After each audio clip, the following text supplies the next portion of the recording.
Aaron Black. I will do Aaron Black. I've got Frost, Kotor, and then I'll do Aaron Black after Kotor. These are just the requests I've had. So I'll definitely do... No, it's definitely... they're not going to give the parry...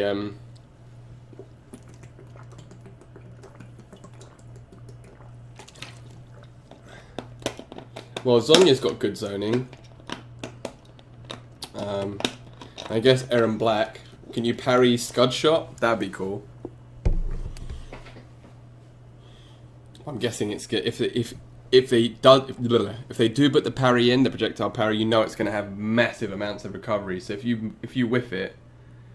Hey, Log Jim, thank you for the subscription to my YouTube as well, dude. Raiden after Aaron. Yep. Done. So Frost. Frost is... Yeah, dude, you have to... you have to, man. Because I always forget to drink water, and then I'm like, why can't I fill my face? Frost I had as D last time. Spoiler alert. I think she's still in the same place, but we'll talk about it. Oh, dude.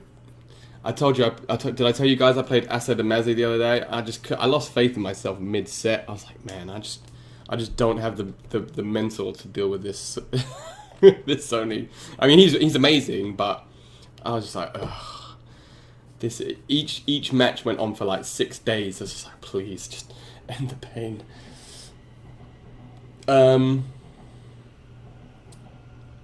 Frost is a weird one. Frost, don't get me wrong.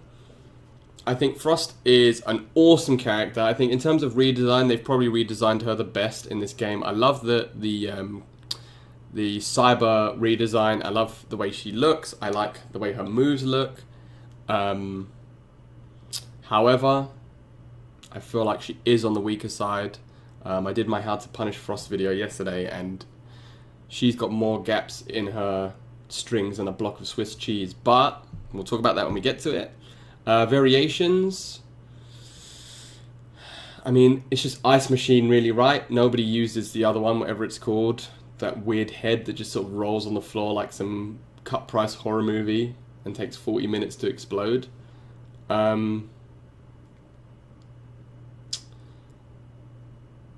she only has that one variation.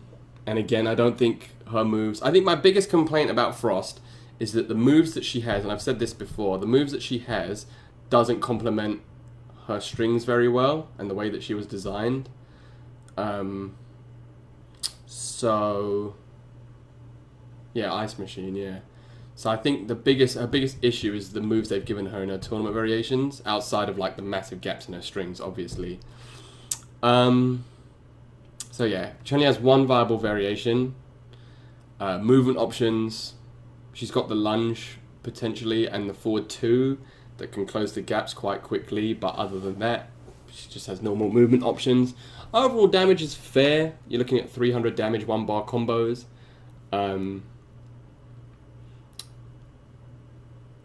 Yeah, her zoning, I was gonna talk about that in damage now. Her damage is fair from 1-bar combos, like as I said, about 300, maybe 320 if you use 2 bars.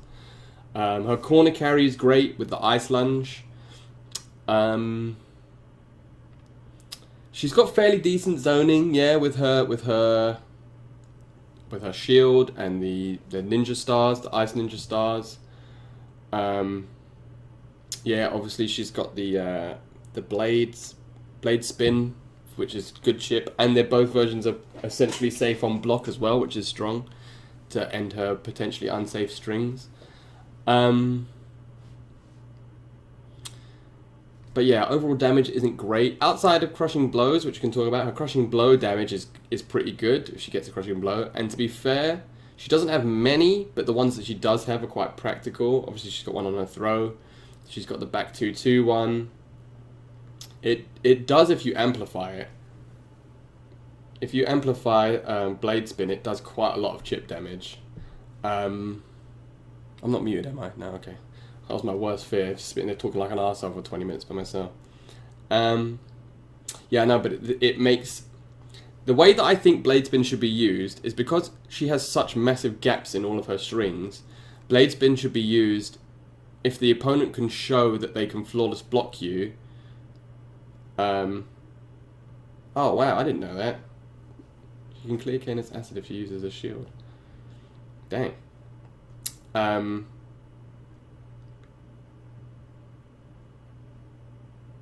was I talking about? Yeah. You use Blade Spin instead of a normal move that you would use in her string. Because she has so many gaps, you can use Blade Spin to not only to make it safe, but to bait out flawless blocks. So maybe at a higher level, that's where Blade Spin can be used as like a mind game. You know, if you do back 3-2, which you can flawless block, you can do back 3 into spin and bait out the flawless block. So maybe that's more of a practical use for it.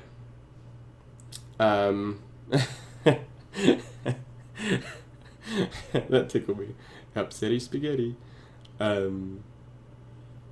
Yeah, ease of use. She's not that easy to use. Yeah, I know this week. Yeah, that's good too. I like that.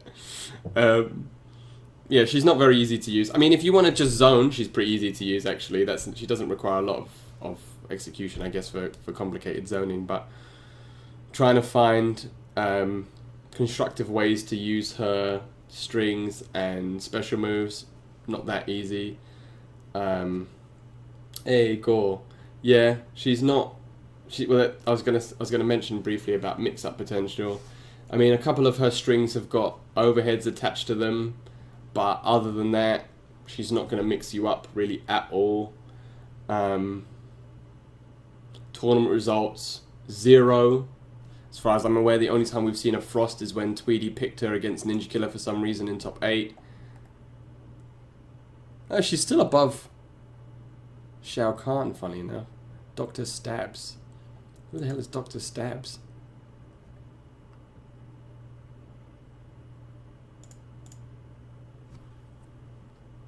Oh, he came 5th at Toryukan. Damn. Oh, but he didn't just play Frost. Or did he? Well, I guess that's not bad. So, you know, maybe she is viable a little bit. But, yeah, I mean, in terms of majors, she's not being played at all.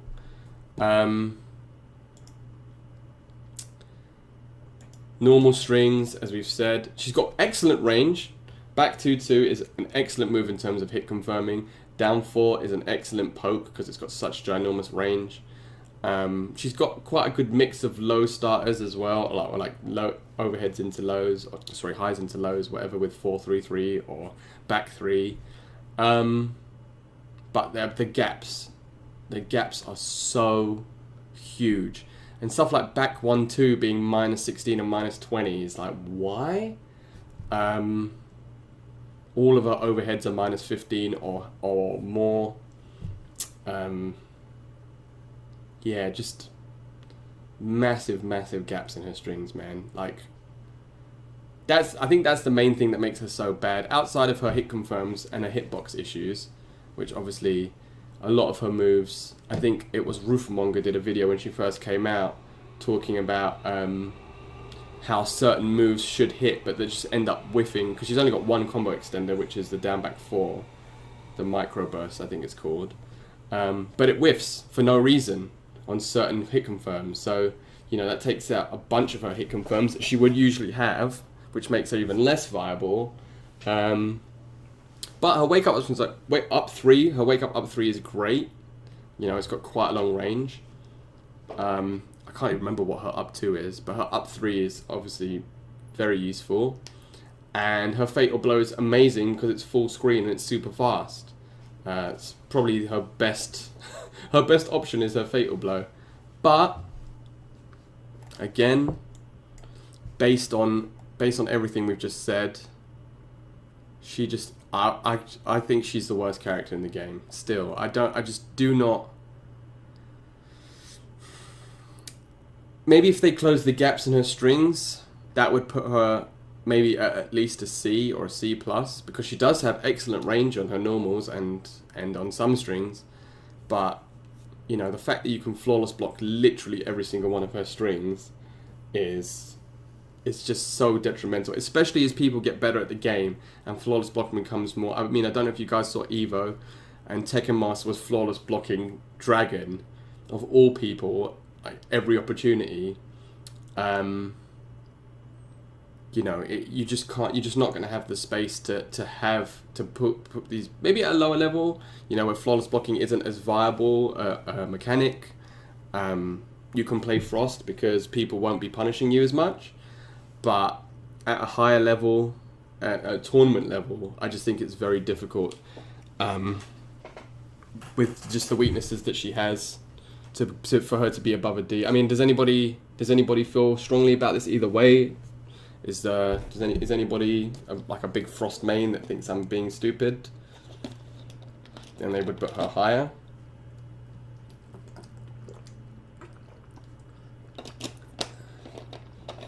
No? Going once. Going twice. Sold. Worst character in the game. According to Sodium Jim anyway, and his chat. If I go down, I'm taking you all with me. I'm going to make a list of everybody that was in chat today. S++. Sorry, Nathan, you're too late. Kotal Khan. The other Khan. Variations, I actually think... Where did we put him last time? C. I actually think that both of his variations are viable. Well, let me rephrase that. His variations are as viable as each other. So, from that, I mean, you can play either or, I would say, and you're probably going to have the same amount of success with either of them. Yeah, the third Khan, yeah, now. He got baned. Yeah, personally, I prefer the Milos, as our boy Sugoi Turtle says,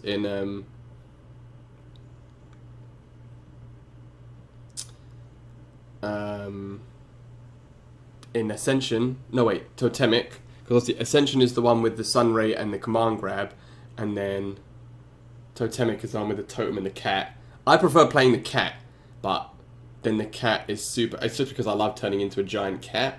So, you know, personal preference. I mean, having a Command Grab is great, but yeah, movement options... I mean, it's quite funny actually because he does have a lot of forward movement on his strings, so he can get across the screen quite quickly, especially if you wave dash. I don't know if wave dash is an intended mechanic. I can't imagine it is, but you know, with wave dashing, it makes characters like Kotsu and Xiao quite tricky because they can just get across the screen really quickly. Sort of goes against their normal design, but his movement, ironically, is pretty decent because of that, and because of his his long range normals and long range strings. So his movement options aren't terrible, especially if he has cat spec and he just dashes across the screen at you. Overall damage is pretty low still, depending on yeah, I was going to get to that with mix-ups. Overall damage is pretty low because he only has one extender, which is the uppercut, and even then you don't get much off it. Yeah, Kotal's, you know, the sword where he puts it into the floor, the unblockable. I mean, that gets everybody. The funny thing is that it's like a 20 frame or even more. It's like a super long let's see what the startup is. I don't want to give you bad information. Kotsu Khan. Special moves. It is 41 frame startup. So it's super. That's even more than Z-Hat. Z-Hat's 38. So that's super high startup. Yeah, it can, but we'll get to that in mix-up potential. I'll explain the uses of the Khan cut of the unblockable. But overall damage is a bit low unless he amps himself up with the command grab. Obviously his command grab, if you hit it, it can be stacked up to 3 times, and each time is a damage buff. So if he hits you with 3 of those, his damage goes up by a fair amount.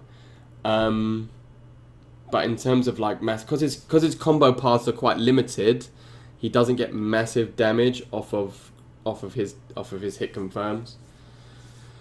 Crushing blow requirements. His crushing blows are trash, as far as I'm aware. He's got one. Is it forward 1-2-2 on a counter hit, and then he's got, if he trades with the disc, both of those are crushing blows. But yeah, his crushing blow requirements aren't great at all. Ease of use, I don't think he's particularly easy to use. I don't think any of the lower tier characters are easy to use, which is part of the reason why that they're in the lower tiers. One of the main conditions that I think a top tier character in this game has to get is both throws crushing blow. Oh, awesome! I didn't know that. All right, thank you, Lock Jim. Well, that's good at least. Any character that has, all right, so that's not too bad then. If he's got 2 crushing blows and a command grab, because that makes him a bit scarier. 2 crushing throw blows and a command grab, that makes him pretty scary, to be honest with you, in that regards. Wow, dang. What, without cheating? I mean, I've thought of a couple of decent consoles, don't get me wrong, but man, he must have been sick. Yeah, I don't think he's particularly easy to use. Mix-ups, yeah, I think the problem with Kotl as well is that a lot of his mix-ups are quite gimmicky. Like, he's got a low overhead enders on his strings, but they're both like minus 15, so you wouldn't. It'd be very rare for you to catch somebody out who knows anything about the game. The Khanquake, especially in the corner. So I was watching Video Games Yo play Kotl Khan on one of his casual videos, because he does like casual matches in rank, and he was using the obviously he was sick with Kotl Khan because he's sick with everyone, but what he was doing with Kotl Khan was he was doing a jumping in the corner, getting a knockdown, and then using the unblockable as a meaty, and it covered quite a lot of options. So, you know, like Doomguard just said, you can jump out of it. If they just do it on you mid-screen, it's 41 frames startup. It's completely jumpable, and you can just get a full punish from him every time. But the range of it is massive, so, you know, it's a fairly consistent mix-up tool, I would say. For the moment anyway, before more people play Kotl, and then people start to figure out more likely when it gets used, if that makes sense, after certain strings when it's better to use it. Obviously the command grab, having a command grab is always good when it comes to mix-ups, because, you know, you would think, and especially if he's got crushing blow requirements on either side of his crushing blows, it just means that you have to be terrified of any throw he does. Tournament results are 0 as far as I'm aware, outside of Furious Pillow. Is he the best Kotl? No, Quark 28. What's Quark 28 done? He's had 1 result. You got 17th at Finality. Oh, that's not bad. That's pretty good then, 17th. But again, and Valerax put in a good showing at Versus Fighting, and then Furious Pillow, was it at CEO, beat Hayate. So there are, I mean, and like this guy on the PC, as Wycor just said. So I'm guessing there's Kotl Khan character loyalists that have played the game long enough now that they're just sick with Kotl Khan. But again, I would say that that's more them being good than the character being good. Normal strings, they're good in the sense that they do a reasonable amount of damage, but they're bad in the sense that they've got massive, massive gaps. Not only do they have massive gaps, but they're completely punishable as well if he finishes all of them. So, you know, it's that's another reason, like Frost, why he's considered such a bad character, is because obviously Mr. Aquaman plays him too, and Mr. Aquaman's good, but such ginormous gaps between his strings that I don't even know who that is. Lawyers Raw. I'll check him out though, because I love Kotal Khan. I think he's such a cool character, but it just makes me sad that from the last one to this one, they just completely neutered him more or less. I mean, obviously nobody wanted to get hit with 1,000 damage combos like they did in the last one, but you know, in this one they've just made him a bit. Well, they've just made him not as viable. Wake up options. His up 3's got a pretty decent range. Actually, both of his wake up options have pretty decent range. And his fatal blow is okay. Yeah, I mean, I would just put him here. I don't think he's as bad as Frost. Even though they both suffer from the same problems. I just think because he does have a command grab in his Ascension spec, and he can heal with the Sun Ray. And the Sun Ray works similar to the Acid as well. In fact, the Sun Ray is a good move because he can just put it on you and it's just unblockable damage. So the Sun Ray is a pretty decent move. Obviously having Crushing Blows, which was pointed out by Lock Jim, is good on both throws. So he's definitely not as bad as Frost, but he is definitely one of the worst characters in the game. Yeah, anybody disagree with that? Anybody think that C is unfair and that he should be in a higher place or a lower place? I don't think it's as bad as Frost. He does much more damage than she does, and I think he just has much more options as well. C, we good with C? Going once? Going twice? Sold at C.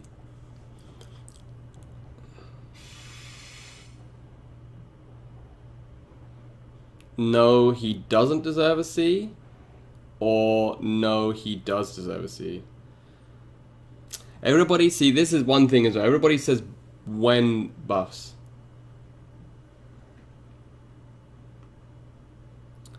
Nah, I don't know, man. I don't think he's as strong as either of these characters. He doesn't have the same pressure. He doesn't have the same movement options. He's more unsafe than both.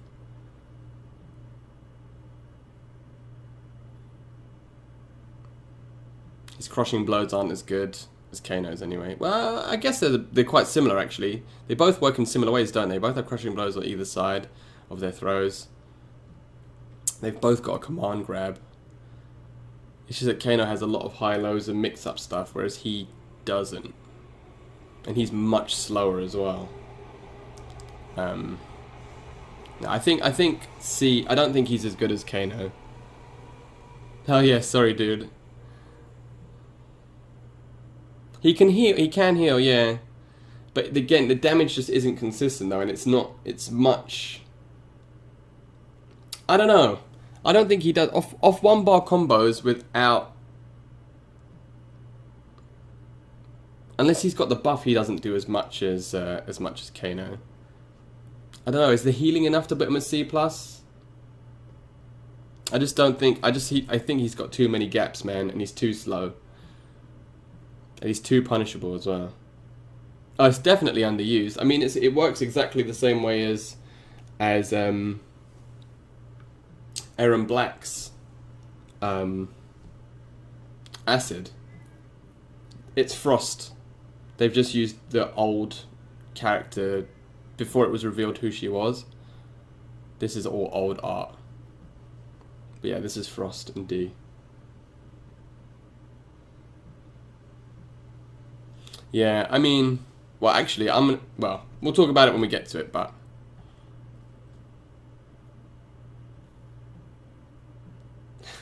Yeah. Dr. Doom, yeah, I was like, what do you mean? Yeah, no, it makes sense. Makes sense. You're right. You're right. Yeah, I'm going to leave him at C. I just don't rate him, to be honest with you. I just don't think, outside of potentially getting buffs.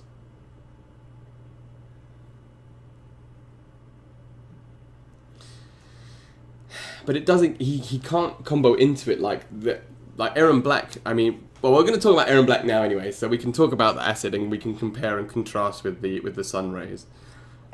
So Aaron Black, last time we had him as A+.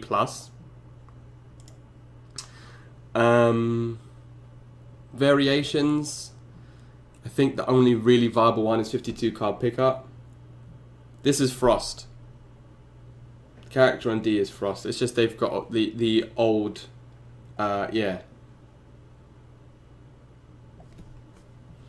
Yeah, it's not as, I mean, it's awesome, but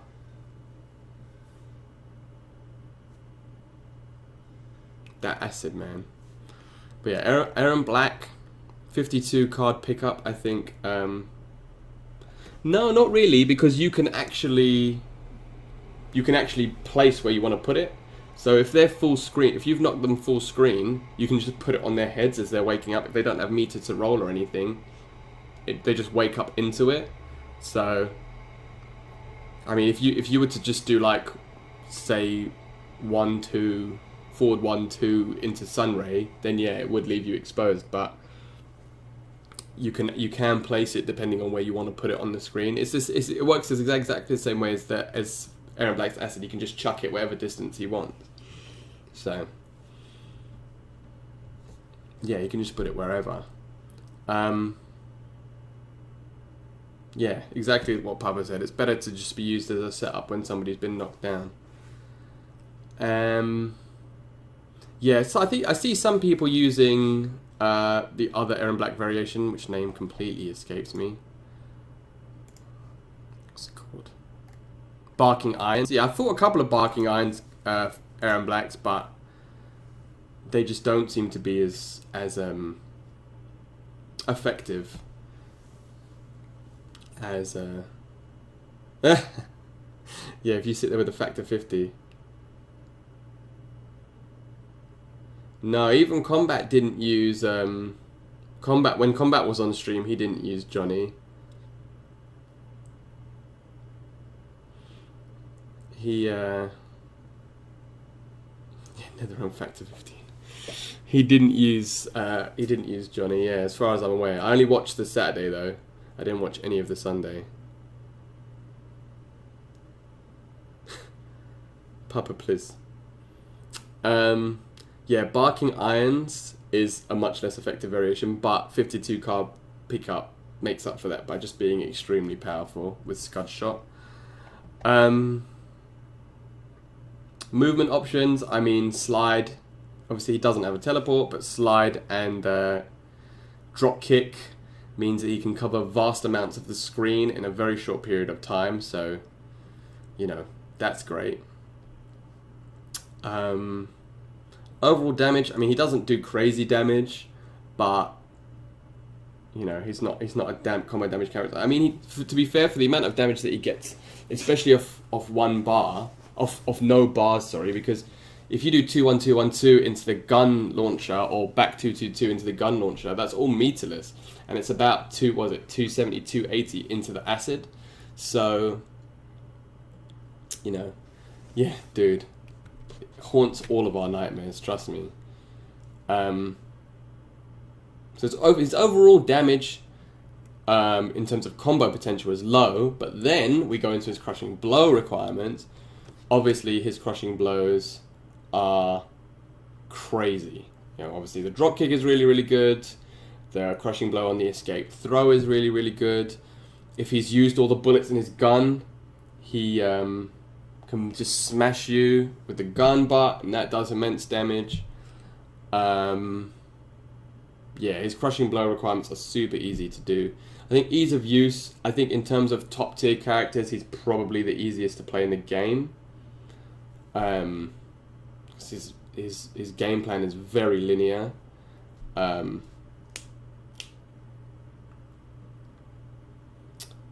Yeah, very, very linear in the sense of you're just going to do, generally, you can just go into ranked and just do back 2 or 2-1-2-1-2 and into slide or Scud Shot, and you know, you've pretty much learned Aaron Black.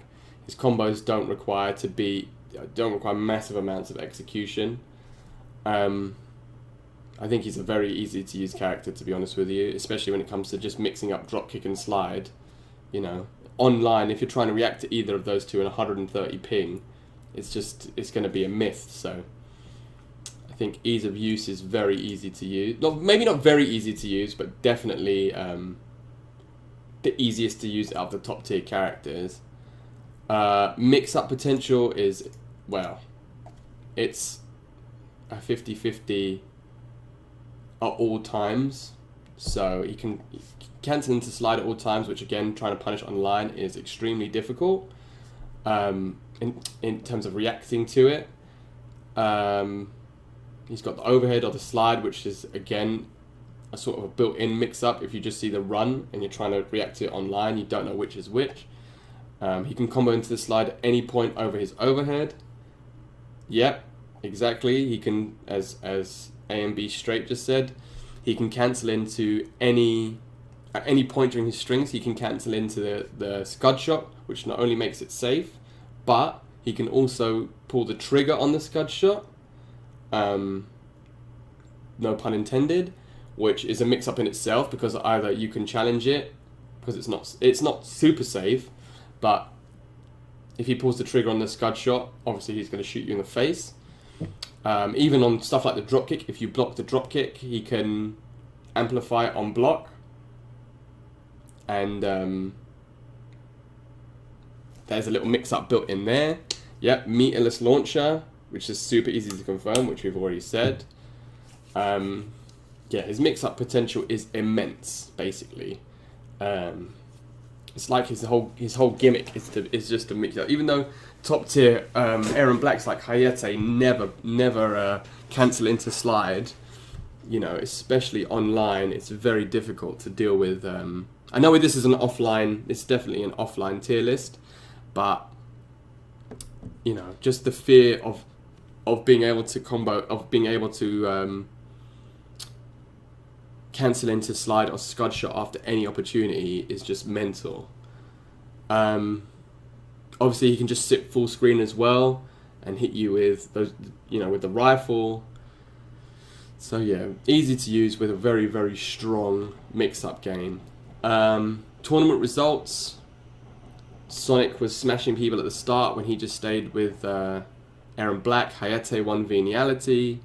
Obviously, Hayate also got top 8 at EVO.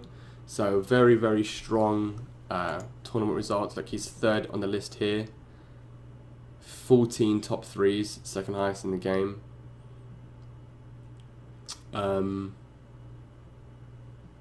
Yeah, I mean the tournament results speak for themselves. Or all the top players either pick them. Hey, Toxic!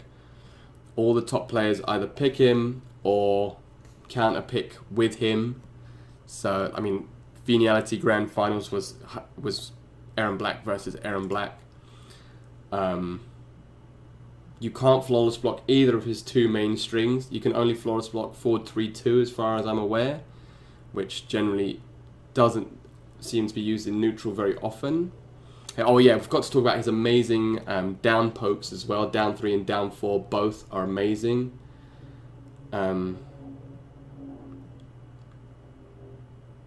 Punishable strings. I mean, the funny thing is back 2-2-2, I think it's something ridiculously minus as well. Hold on. He's minus 15. Back 2-2-2 is minus 15. But obviously he can cancel into it at any time to scud shot. 2-1-2-1-2 is minus 7, but it pushes you so far away that you can't block it. That you can't punish it, sorry. But yeah, so I mean, a lot of these strings are punishable, but at the very least unsafe. But the fact that he can just cancel into scud shot at any point. Yeah, Aaron doesn't need meter, man. He's just a cowboy. Wake up options. His wake up options suck, to be fair. His up 3 has very low range, and his up 2 has a very weird hitbox. So yeah, both of those are a bit rubbish. But Fatal Blow, eh? His Fatal Blow, would we say, is the best or second best in the game? It's either him or Jax, right? Who would you say is the best? Super duper duper active Fatal Blow. I mean, obviously his is a high, so you can duck it, but I think Jax is probably the best and his is second best, but easily one of the best in the game. Yeah, S tier. I don't think there's anybody complaining that Eren is S. You know, just has so many options. Very straightforward character. Very easy to use. Yeah, we're talking about Eren Black, yeah. You think it's better than Jax's? Yeah, I mean, it's either or, isn't it? Jax's is faster and is a mid, but Eren's is full screen and is a high, so Eren has the best. Eren, Cabal, then Jax. Yeah, I think that's fair. I think that's fair. I mean, either of those three in order. I would put Cabal third. Yeah, the active frames are what kills it. That's the one thing about this game that I think is a bit silly, is how much armor the Fatal Blows have. I don't think Fatal Blows should have as much armor as they do. Frost's isn't as active. Well, let's see. Eren Black's Fatal Blow is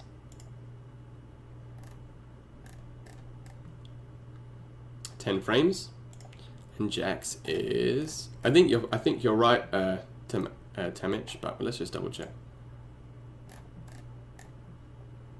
Oh no, actually, Eren Black's is faster. Eren's Black is actually faster. So.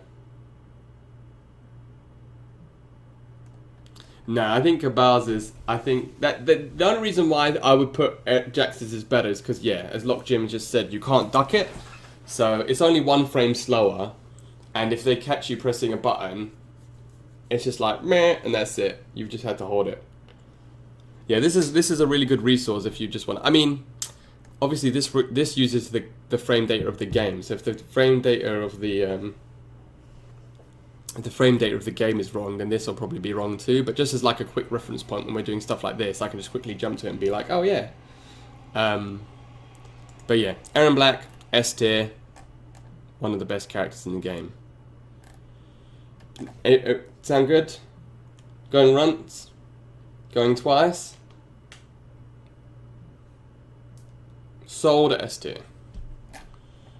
Raiden, one of my favorite characters. Last time I put him at B+. Variations. You can probably tell what I think about him now with that deep side. Variations, obviously, Thunderwave is the only variation that has any tournament use. I think some people tried to make Raijin work at some point. However, people just couldn't find a practical application for that reversal.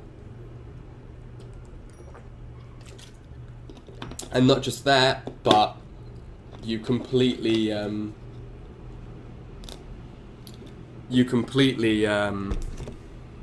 have removed any combo potential. So yeah, dude, trust me. Raijin is pointless. Raiden, so Thunderwave is his only yeah, having a 4-frame punish is mad because it's the fastest move in the game without a doubt.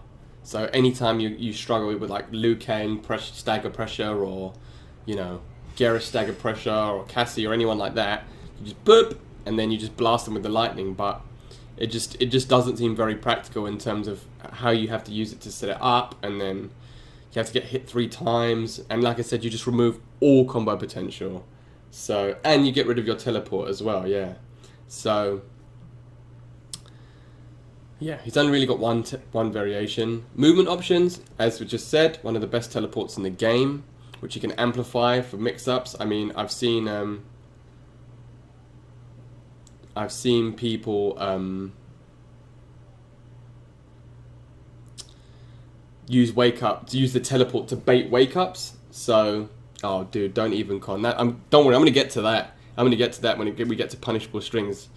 This is just gonna be me ranting for 20 minutes. No, he's not a B, man. He's not a B at all. Well, you'll see where I put him anyway.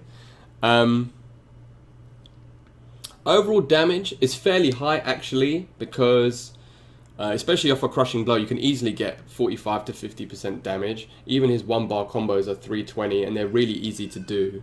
And you can get 315% and corner. You know, all of his combo enders stick you in the corner, or as close to the corner as you can get. So, you know, great movement options with the teleports. Overall damage is pretty high for 1-bar combos.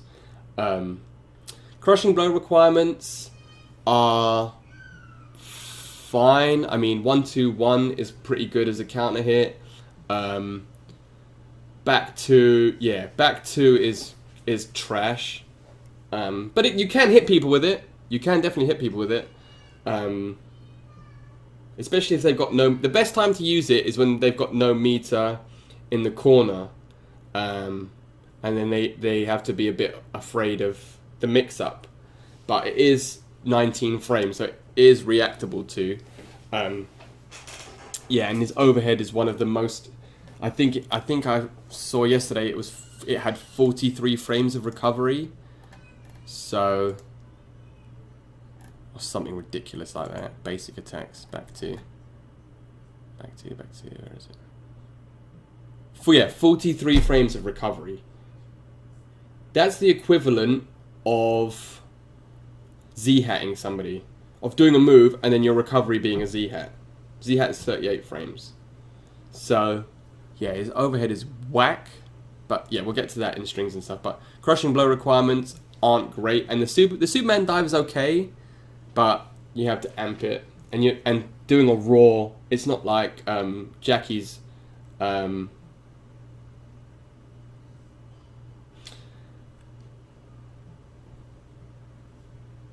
yeah, his movement game is great, definitely one of the best in the game. But yeah, crushing blow requirements aren't great because you're not going to raw Superman dive.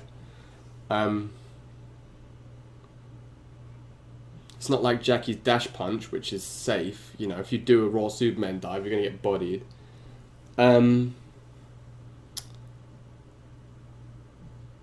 Yeah, his short hop's not bad. His short hop's not bad, but even then, it's still pretty slow. Ease of use, I think he's fairly easy to use, to be honest with you. I don't think he's a very execution-heavy character. His game plan is pretty straightforward as well. I mean, obviously, better players are going to get more out of it, especially as Doomguy just said in regards to movement and being cornered. Better players are going to get more out of the movement. But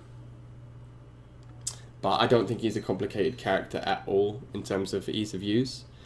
Mix-up potential, I think his teleport mix-ups can be pretty strong. As I said, I've seen people bait out wake-ups with mix-up with a teleport, which is quite strong. He doesn't have... I don't understand the point of the Superman dive cancel, if I'm going to be honest with you.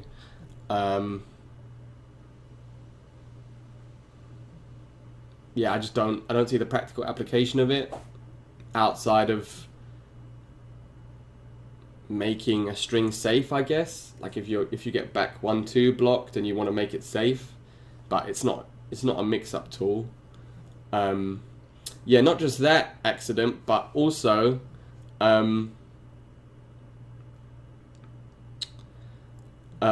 if you do the lightning strike, so the one on the floor, it's like -29.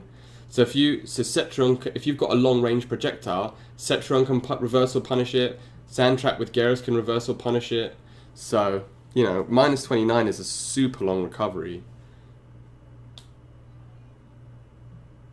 Yeah, that's true. I've been hit by jumping back to, because I was like, did this guy just jumping back to me? But yeah, not massive. I mean, back three's fairly decent, even though it's got a massive gap between. So a reversal punish. So if you look at the game, right, when you're playing the game, there's certain moves are. Oh yeah, dude, his customizations are sick. He looks amazing, especially Red Raiden. I'm really sad that in the story they got rid of Red Raiden after like 3 minutes. But a reversal punish, so if you look at this game, one of the good things about it is it tells you when you do a move that's a counter hit, a reversal, or a reversal punish. And what a reversal punish means is that you did a move as a reversal, which is the absolute fastest time that you could have done it after you blocked, and then it's a punish because it means that it punished the move. So if Geras sand traps another Geras, it means that he can block it, recover in time, and then do a move fast enough that it's a guaranteed punish basically afterwards. So yeah, that's what a reversal punish is. If somebody does a move and the punish is fast enough to be guaranteed. I mean, would you guys agree with that as an explanation?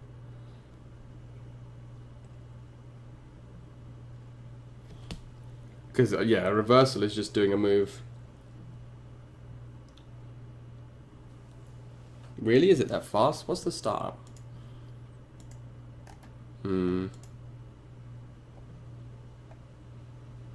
Electric fly. 21 frames. I mean, potentially could punish a Thunderstrike from fairly far away. But 21 frames is pretty far. It's pretty long startup.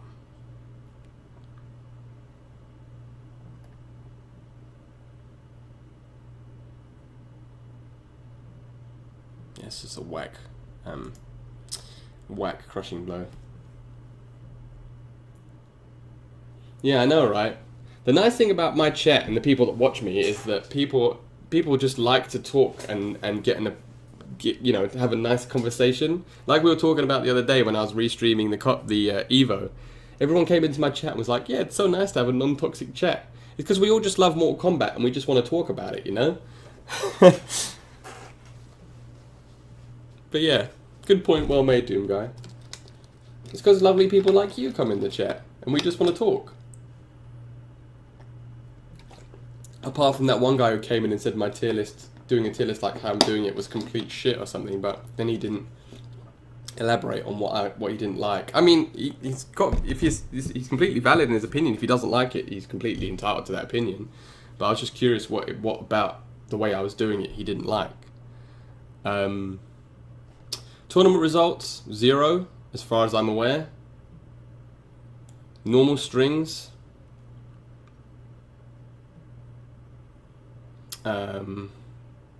Massive gaps and punishable on everything. Back 1-2 is -9. Forward 1-1-2 is -13. I think it's -13. Let me double check that. Yeah, -13. I think the overhead is -10. Back 1-4. -14. Sorry. Oh, he wanted a point system. Yeah. Oh, okay. Yeah, God knows. I mean, like I said, I'm happy to have anybody come in and give me some constructive criticism, but I mean, if we're just going to talk about punishable strings, yeah, Storm Cell, bro. Storm Cell being mid-high baffles me. Do you guys think that was intentional? There's a few decent UK Raidens, actually. There's a few decent UK Raidens. We played, I mean, funnily enough, at Critical Combat, there was loads of Raidens.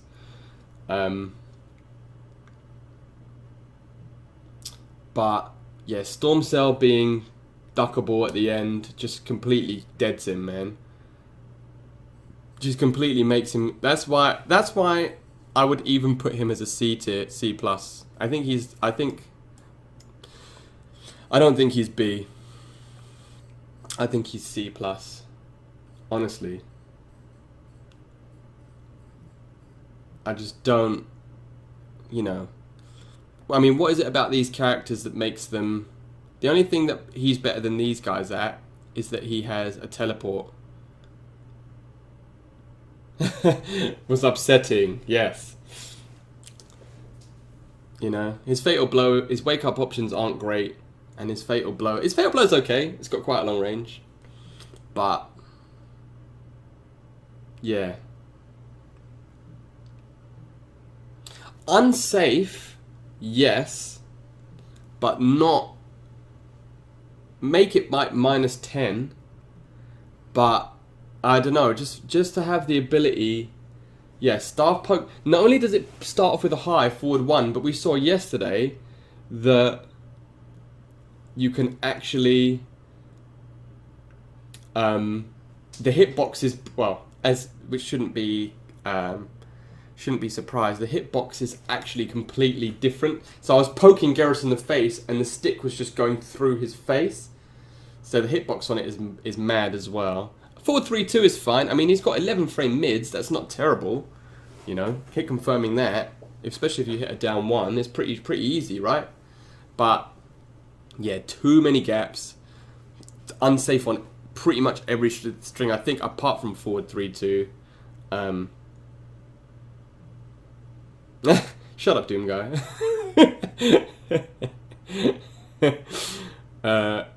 No, I'm not. Look, I'm not saying that it shouldn't be punishable, because I think on block it's -3, which is pretty good, and it does push you back.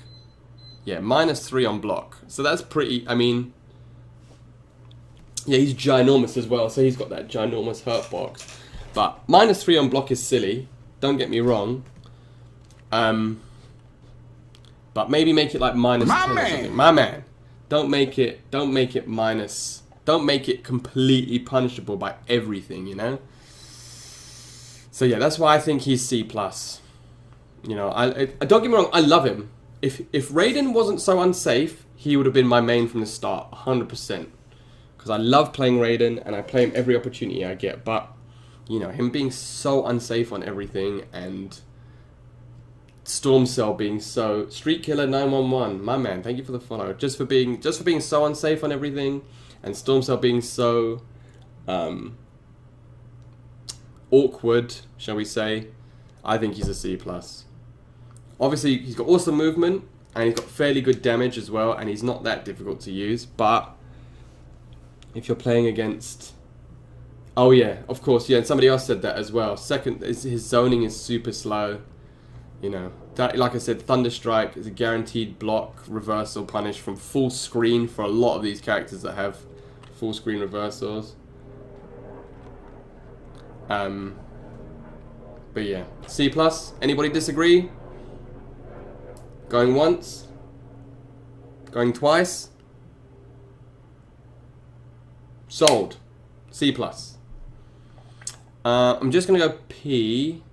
Yeah, his meter burn. Yeah, that is fun. No, you just get down 2'd every time though. That's the thing in this game. Trying to condition people with meter,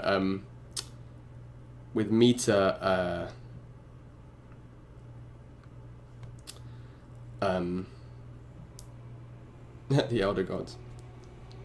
Trying to condition people with teleport mix-ups is a myth. Oh yeah, he's definitely better than those. But he's not better than the characters that I'm going to put in B.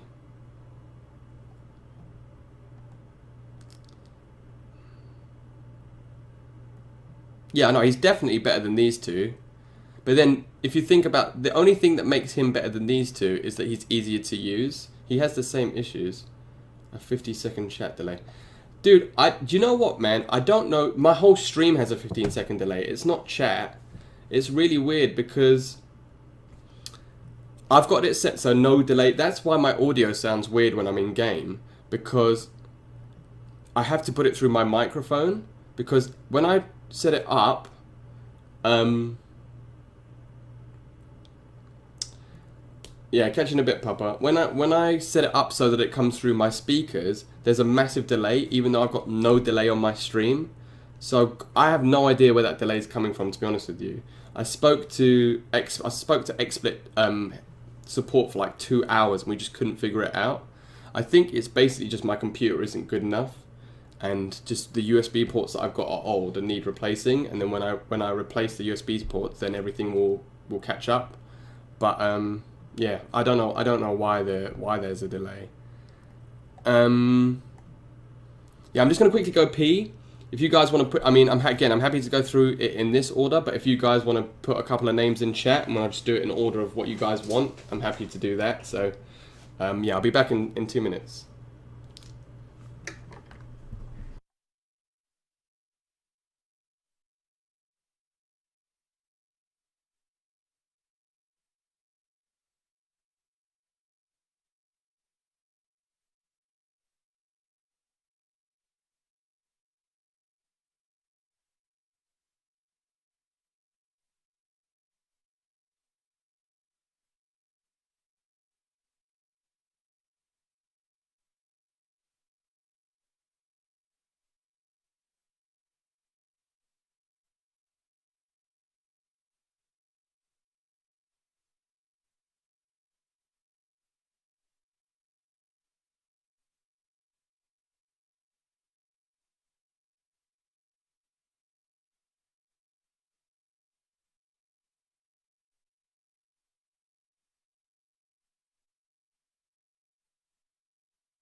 Let's have a look. Who you guys have said. Scorpion, Cetrion, Collector. Okay. So, Scorpion, Cetrion, Collector. Alright. Sorry, just came back.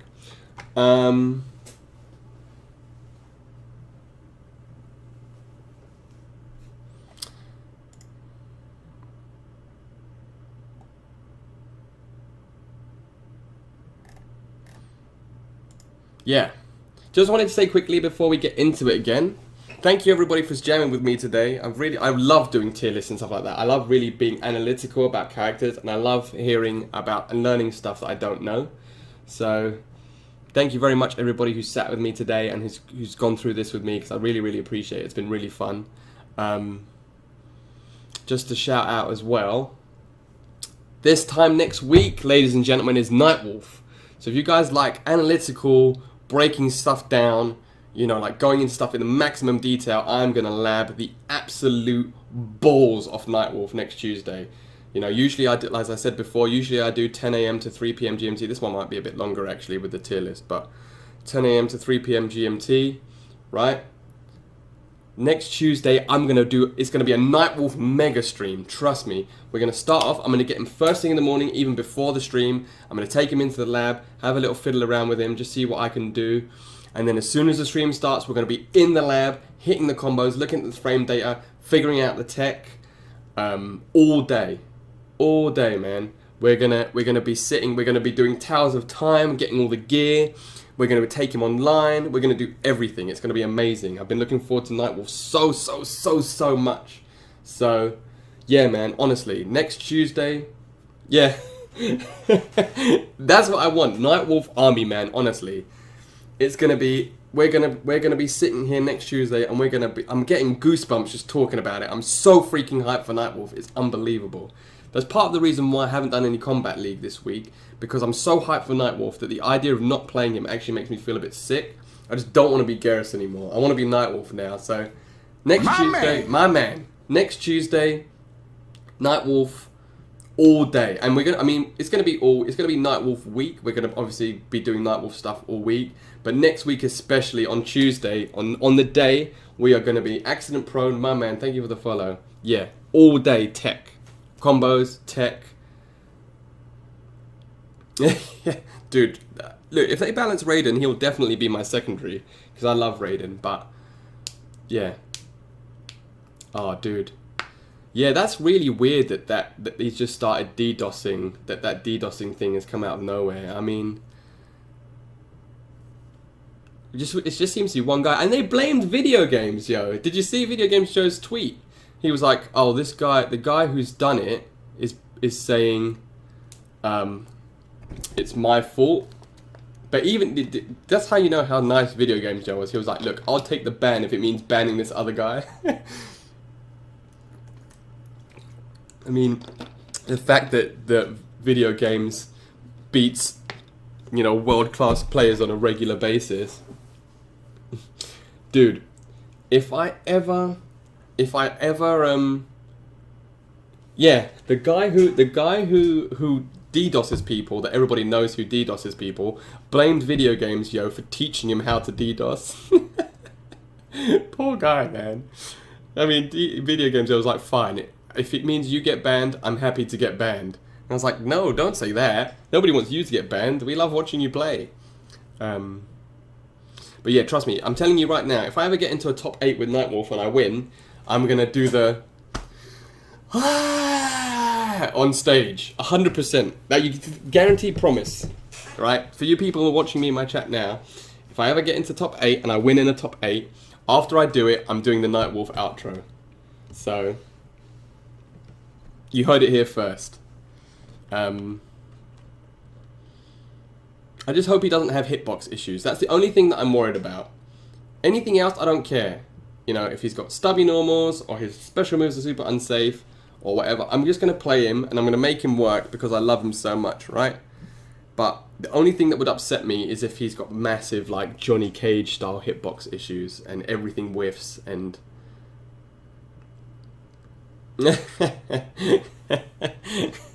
That'd be amazing. Oh yeah, Chronica's blessings, yeah. Yeah, exactly. I got my friend was giving me Chronica's blessings on stream or Critical Combat, so I just need to get a picture of a wolf and just go ah, and then hopefully everybody will howl with me because that'll be amazing. But yeah, next Tuesday, Nightwolf Day. It's alright, bro. I understand everything you said. That's why I talk instead of type because my spelling is garbage. Yeah, next Tuesday, Nightwolf Day. It's just the stream title is gonna be Nightwolf Mega Stream, and we're gonna uncover stuff. We're gonna be the Sherlock Holmeses of Nightwolf. Trust me. But yeah, I just wanted to let you guys know because I'm streaming. Obviously, I'm streaming today. I'll be streaming tomorrow. Then I'm off Thursday because usually I stream Thursday, Friday, but I'm off Thursday, Friday this week because I'm on holiday. But I'm back again on Monday, and then on Monday I don't know what I'm gonna do just yet. Maybe I'll do some customs, or maybe I'll play something else because there's no way I'm going to be able to play Garrus on Monday if I know Nightwolf's coming out on Tuesday.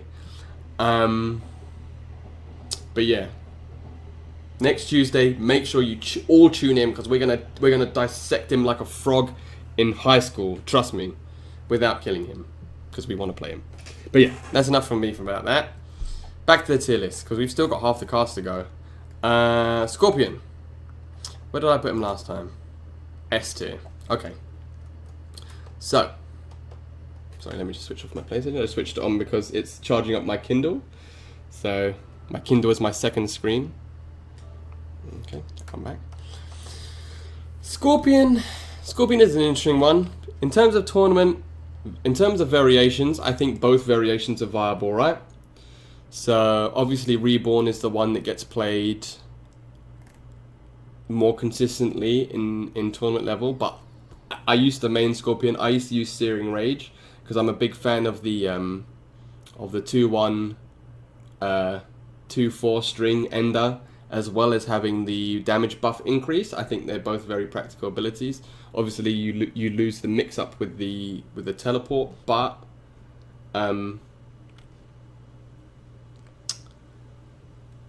having that extra damage, I just preferred having the extra damage basically. Movement options are great. Very, very strong movement options. Obviously, especially in Reborn, having the teleport cancel.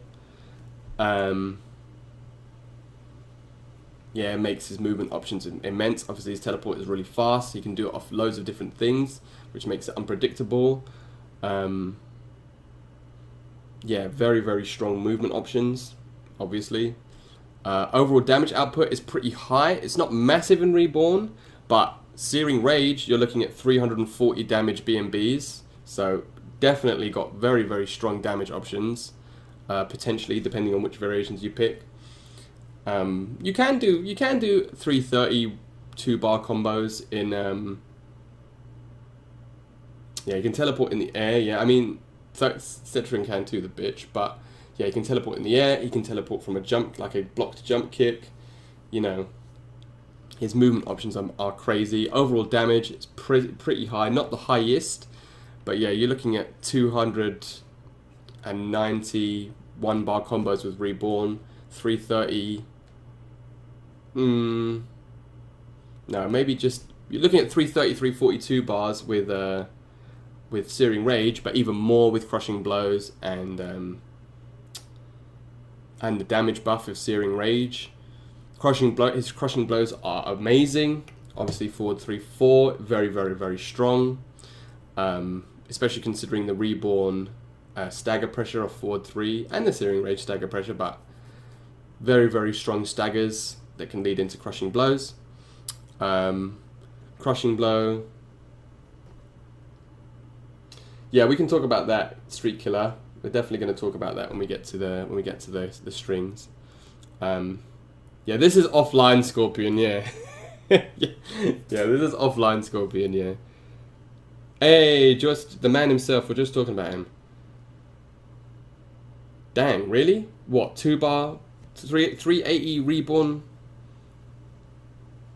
Is that when you do jumping 3s as the extenders, jumping 3 into teleports?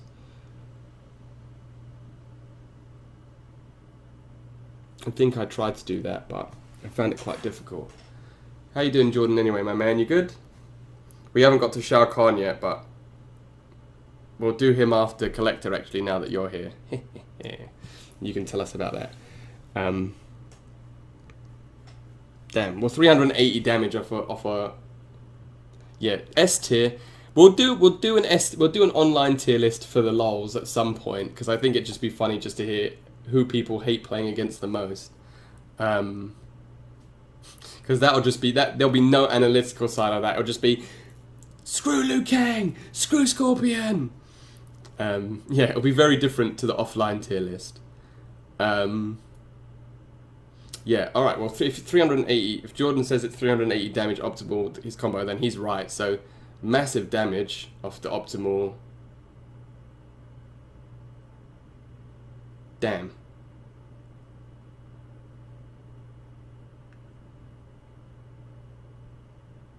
There you go. Any confirm into teleport into jump kick teleport.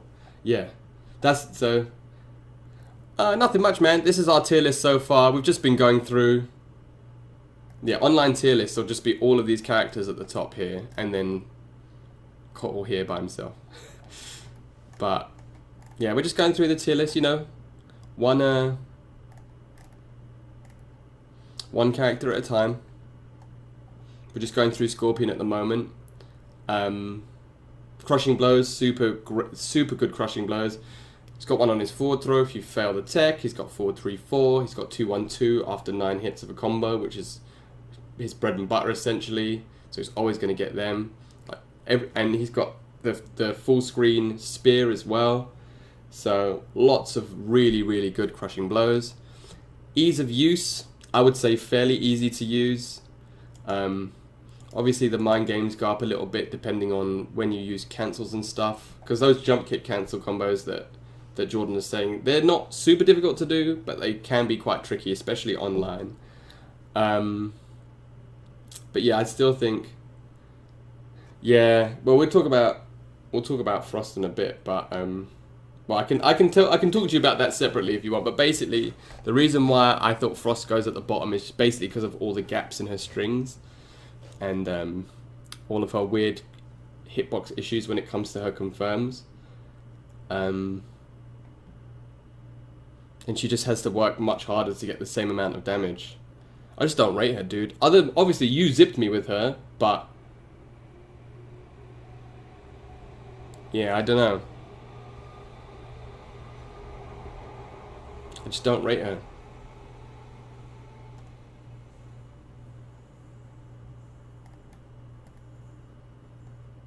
But no, thinking about it, maybe they're both as bad as each other.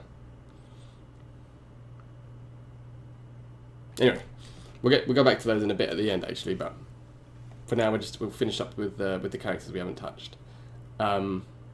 Mix-up potential, obviously in Reborn, not as much in Searing Rage, but in Reborn, obviously that's his main gimmick, is teleport cancelling and then staggering you with forward 3, or grabbing you, or you know, not teleport cancelling and you know, you think he's going to teleport cancel when he actually doesn't, and the fact that he can amplify the teleport on block. Yeah, massive mix-up potential in Reborn spec. Will they be robot Aztec? So maybe they wouldn't. Maybe they'd just be super hench. Tournament results. We've not really seen many tournament results with Scorpion. Oh well, maybe we have.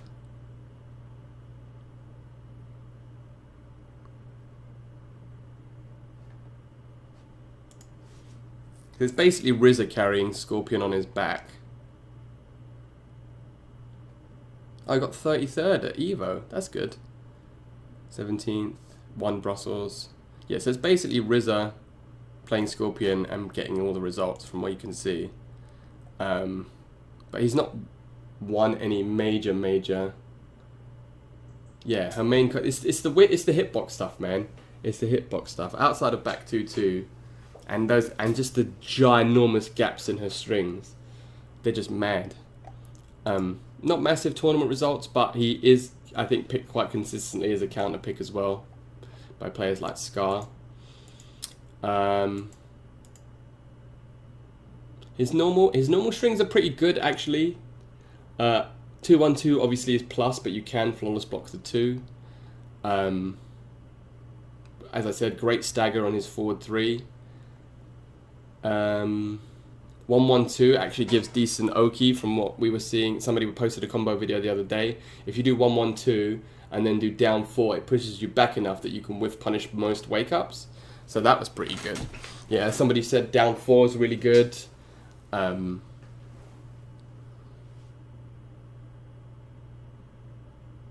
he have many gaps? I mean, he's got like back 2-2, which is unsafe.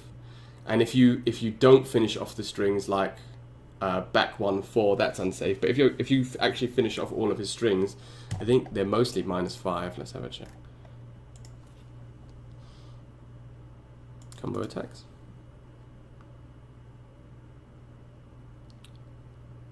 -6. Yeah, back 1-4 is bad. 1-4. Oh yeah, that's the low. I completely thought that string existed. -5. Wow, +2-1 is +2. I didn't know that. 2-1-2 is +7. -3. Yeah, that's the overhead one. That's super unsafe. -7.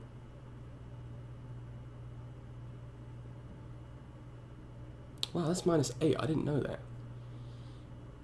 So yeah, they are pretty unsafe actually, especially if you don't finish them off.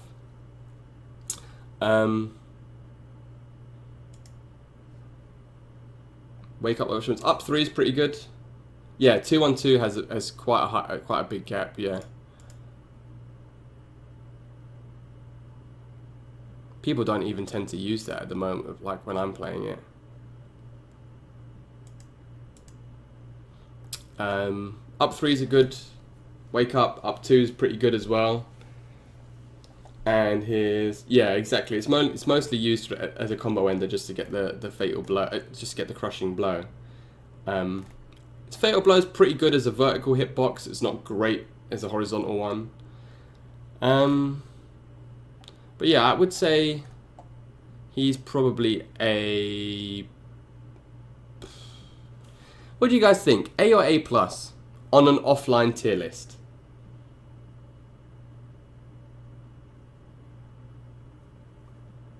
I would say probably A. I mean,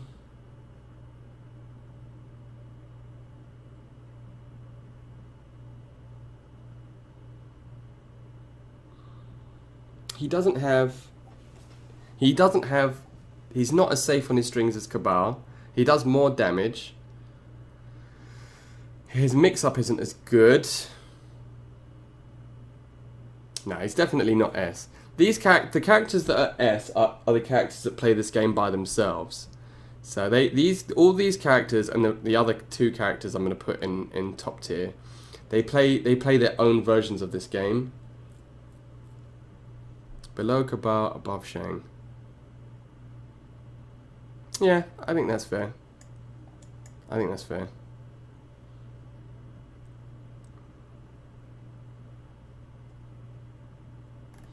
Yeah, Searing Rage, I think I prefer Searing Rage mostly just because of the consistency of the damage, but I just don't think he's. I mean, if you take Cabal, if you look at Cabal's strings, no gaps, straight 50/50s, decent mix-ups in both variations. You know, with him, Searing Rage doesn't really have a mix-up. You know, if you block forward 2, forward 2, it's -25 on block, so that's a massive punish. It's only going to hit people that don't know about it. His hit confirm is okay, like with punishing with back 1 is pretty good, but I don't know, man. Without if you were to just take away the teleport, hey Papa, if you were to just take away the teleport, I don't know if he would be as strong as. Well, I was just saying, I think he's A. I don't think he's A+. I don't think he's as good as the A+ characters.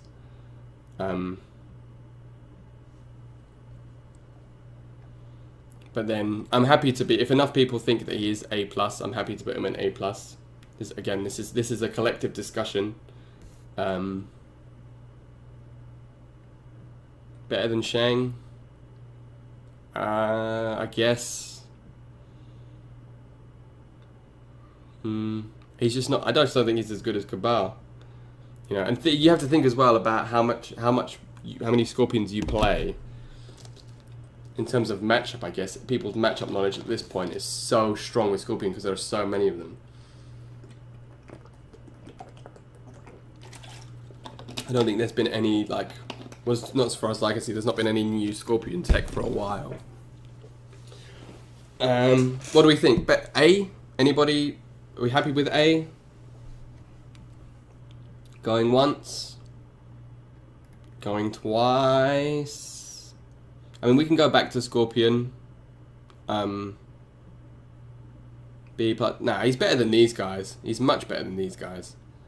If only just for his crushing blows, man. He's got like 4 sick crushing blows, and he's much easier to use than all 3 of these characters. But yeah, you're right. He's definitely got much more exposure. That's another reason why I wouldn't put him A+, because of the exposure. So I agree with you about the exposure. A? Alright, sold. He's A. Cetrion. Where did we put her last time? A. Okay. Variations. Well, the only variation that I ever see in tournament is spring cleaning. I'm sure Force of Nature is viable, but none of the Cetrions that I've ever seen. Acid Amazi uses spring cleaning. Dragon obviously uses spring cleaning. Big D uses spring cleaning. I think Ganondorf used Force of Nature once at Reflect, sorry.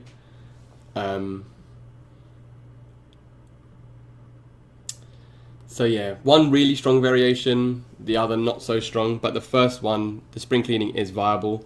Movement options obviously is amazing because she has a teleport that she can do in the air as well. So, and the fact that she's a zoning character, obviously she's the strongest, I would say the strongest zoning character in the game. Giving her a teleport is insane because it means as soon as you get her in the corner, it just starts up again because she just teleports out of the corner and just starts fire blasting you and chucking rocks at you again. Overall damage is very low, not very low, but fairly low. I think that's because a lot of it is unbreakable because she can just keep you standing, as we saw Dragon do a lot. You can do quite a fair amount of unbreakable damage with her, so that's why she doesn't have massive amounts, because Guise is unbreakable as well. That's why she doesn't have massive combo damage, outside of crushing blows, obviously. Crushing blow requirements. Okay, they're fine. They're not the easiest to use. Obviously, she's got the counter hit, overhead rock. My man. She's got the overhead rock. But the rest of them, like, I think if I can't even remember what's the one for lashes. Daihu, my man, thank you for the follow. Yeah, Geyser should be breakable. It's a bit silly that it's not. What am I looking at? Special moves. What is the lash? Boulder Bash. Tendril Paw. If the opponent blocks late, so it's not a great requirement for a crushing blow. The up rock one's pretty good if it catches you with jumping raw, then that's quite a good crushing blow. And I guess the crushing blow on her, the pillar. What's that move actually called? I just keep calling it pillar. It's called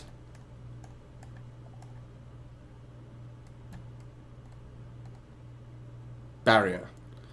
So yeah, the crushing blow on barrier, breaking with a projectile, that's pretty solid, especially against characters like Sub-Zero or whatever who try and use, because this actually beats EX Sub-Zero Ball, which usually beats all projectiles, so that's quite handy. But again, not massive amounts of crushing blow required, like easy crushing blows.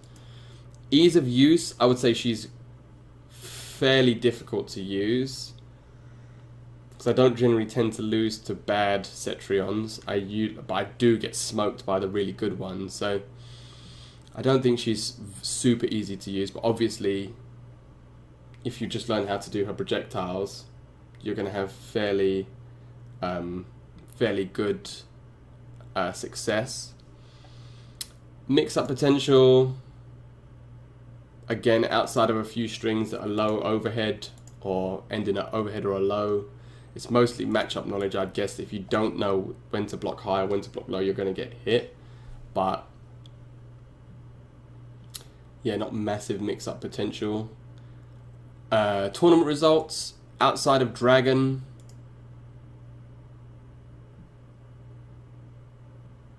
do we have many?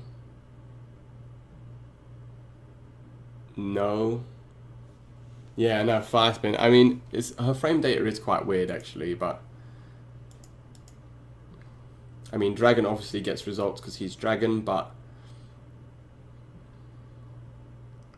you know, we see her a little bit like I said, Big D got 9th at Evo, Acid and Mazzy got top 8 at Vignality, so you know, she's up there, but I wouldn't say that she's had a massive amount. Yeah, I wouldn't say that she's had a massive amount of tournament success. Her normal strings are pretty decent. I mean, this one kills me. Which was it called? I think it's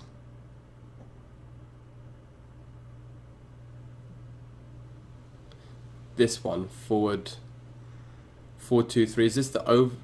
Yeah, this is the low into the overhead. Man, this one pisses me off so much. -9, and I can never punish it online. -10, I can never punish it online. Drives me mad. But yeah, frame data on her moves isn't horrific, to be fair. There are a few gaps, but she's not really going to be relying on pressuring you up close. Yeah. I mean, the strings that she uses to stay safe, that she uses to pressure rather, are generally safe, like 1-1, oh well, -8 actually, but it does push you away. 4-2-3, these aren't safe, but I just can't punish them, so that's probably just me being whack. The thing is as well, none of them are particularly safe, but they all have quite a lot of pushback, so... And you don't know when she's going to teleport in, she's going to cancel into that bloody barrier either. But as we saw on at Evo, Tekken Master flawless blocked every barrier amp. So, you know, as the game goes on, she's definitely going to become less oppressive when it comes to dealing with the barrier and and people making full advantage of gaps that can be punished. Her wake up options are rubbish. Up 2 isn't a bad anti-air, but up 3 is pretty bad. And her fatal blow is amazing. My man! Her fatal blow is amazing because it's full screen and tracking. So, and as far as I'm aware, it doesn't scale very much either, so it does a lot of damage. But obviously, she's not a rushdown character with, so she's not A and B straight. My man, thank you for the follow, dude. Thanks for jamming all day as well. I'm gonna put her as an A+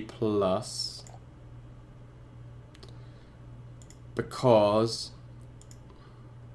even though her frame data isn't amazing on her normal moves, on her normal strings rather, the fact... Oh, it does scale.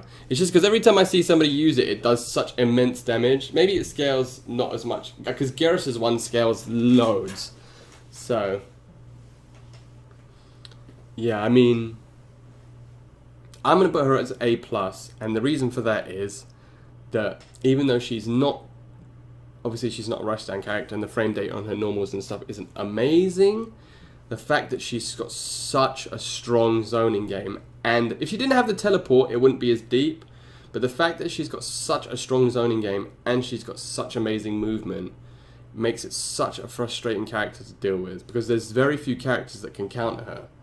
You know, realistically, you need a teleport to counter her, because otherwise it's just a grind game of, unless you're amazing like Tekken Master or in Sonic Fox, it gets to that point where you just get completely ground down, yeah.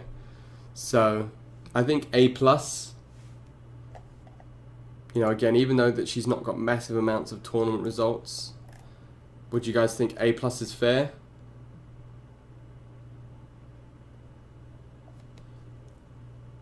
Or do you think that's too high? I think that's pretty safe to put her here. Again, without the teleport, I'll probably put her here.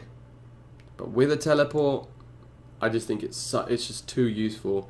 Plus, the rocks being +3 from all ranges as well.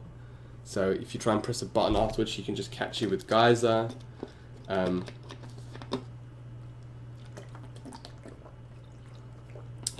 Okay. Yeah. So we always say the same thing. Just having her kit is just really, really, really strong. All right. Going once. Going twice. Sold at A+. Again, anybody can feel free to chime in, as and when. A+. Cool. All right. Yeah, that's fair. Oh, that's true. Yeah, that's a good point, Locke. I didn't realize that. That's a very good point. Collector I had at B-. Collector's a weird one. Let's get his frame data up here. Collector's a weird one. I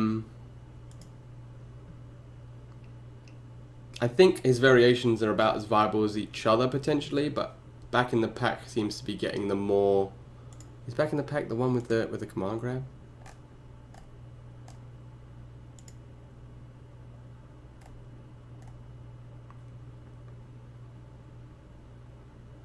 Yeah, Back in the Pack is the one with the command grab. So... Well, now, is he even going to be in the game? No spoilers, but... Doesn't seem like his job is available anymore. He might need to put in his CV again. Yeah, Back in the Pack seems to be the one that the variation that seems to be used the most. But again, you don't really see many collectors. Movement options pretty good. Obviously, he's got a teleport, so he's got his teleport mix-ups that can be quite strong, especially with the command grab. Overall damage is fair to, you know, it's pretty decent. Can get 300 damage, 1-bar combos, like 280, 280 unbreakable. So, oh, what you mean, like MK Annihilation? Because of the bowler, you can do it so that you can get at least 280 unbreakable damage combos. So that's pretty good.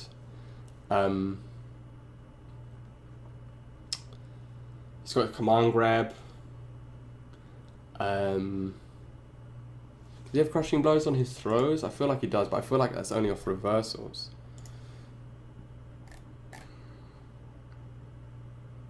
Oh no, he's got crushing blows on both his throws. That's wicked. Alright, so he's got crushing blows on his throws. That's good. So that's a fair amount of damage. Yeah. Well, Cetrion sort of just broke the rules, didn't she? The story in this game was weird. Don't get me wrong. Not Ebola, the bowler. Imagine if he just hits you with Ebola. That'd be effed.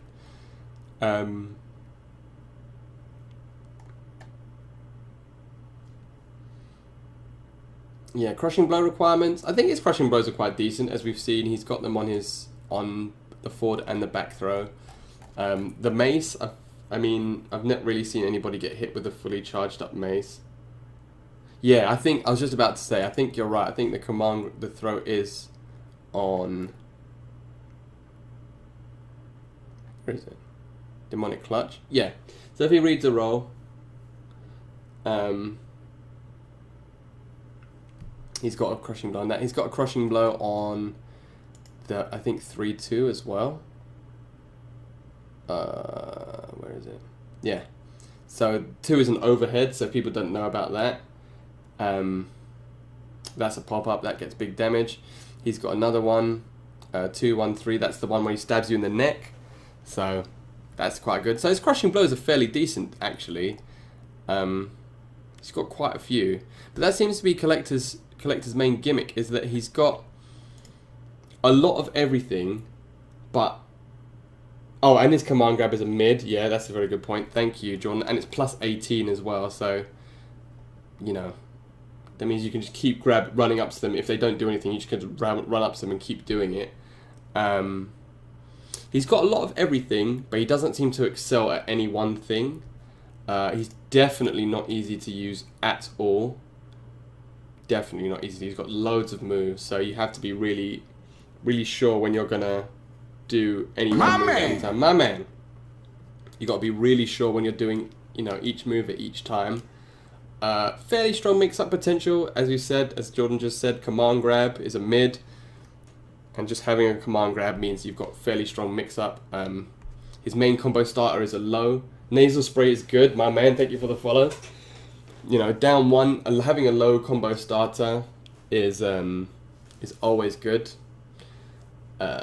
He can tick throw off quite a lot as well with the command grab. He's got the teleport, so you know, quite a lot of mix-ups to be fair. And he can do a low or an overhead off the forward 2-1 string. Both of those are unsafe, but you know he has that option. Yeah, fairly decent mix-up game. I'd say that's probably his strongest aspect, is his mix-up game. Tournament results are non-existent as far as I'm aware, apart from Deadly Kansas winning Godlike Fridays occasionally. Yeah, right at the bottom. Brewer, dude, Spoodler. Who the heck is Spoodler? Let's see. Got one result. He got 97th at Combo Breaker. Yeah, I mean, nobody plays this character. Look, absolute bottom. Less than Shang, and Shang's only been tournament viable for a month. So that just shows you the tournament results. I don't think that's fair on the character. I mean, all right, we'll talk about everything, and then we'll talk about we'll do the character, give the character a little overview.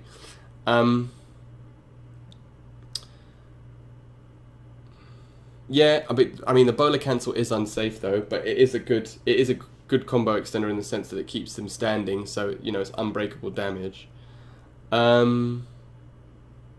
Especially that Shotel Fury, man. It's triggering because it just goes on for so long. But again, the overhead low mix-up off his string are both minus 15, I think. If I remember correctly. Yep, well, minus 15 and minus 14. So they're both super punishable. A lot of his frame data when he finishes stuff is unsafe, as you can see. So I mean, it does have some of them do have pushback, but yeah, he does not do a lot of damage at all. But that's what I mean. He's got no one thing. He's not like a massive damage character, but you know his mix-up game isn't very strong. It's not like he's a strong command grab character or like a Garrus who can just keep you in the throw loops. You know, he's got everything. He's got projectiles. He's got restands. He's got command grab, he's got teleports, he's got anti-airs, he's got, you know, the range on his normals is actually pretty decent, but he doesn't do any of those things really, really well. His wake up 2 is pretty good actually, because of how far it goes. His wake up 3 is okay, and his fatal blow is okay. It's just like a normal, you know, just in front of you explosion. I mean, it works the same as Scorpion size, you can't jump it. But it's not got a massive range. So yeah, exactly. Jack of all trades, mayor of them all. I mean, the funny thing is though, I wouldn't put him in C. I know that might sound ridiculous, but I think because he does have so many options, I don't think you can put him in the same category as these characters. I think I would probably still put him as a B, because of the amount of options that he has. I feel like he's a massively, massively underutilized character. Yeah. I mean, yeah, exactly. Exactly, nasal spray. He's. In fact, to be honest with you, I would put. I mean, when we get to Katana, we might get some controversy, but yeah, he's decent. He's fair at everything, middling at everything, but he just doesn't have that one thing that really puts him, you know, in that top tier. But also, he does have a lot of options. So, you know, he does have a command grab, he does have a teleport, he does have a projectile, he does have a restand, he does have a low starter. You know, he has got an overhead low mix-up in a string. So, you know, can you really put that in the same category as Devora and Kano and Raiden? I don't think so. I think B, you know, I don't think he's that bad. Does anybody else? I mean, it seems like people seem to agree with me. Does anybody really feel strongly against him and think that he's a dustbin?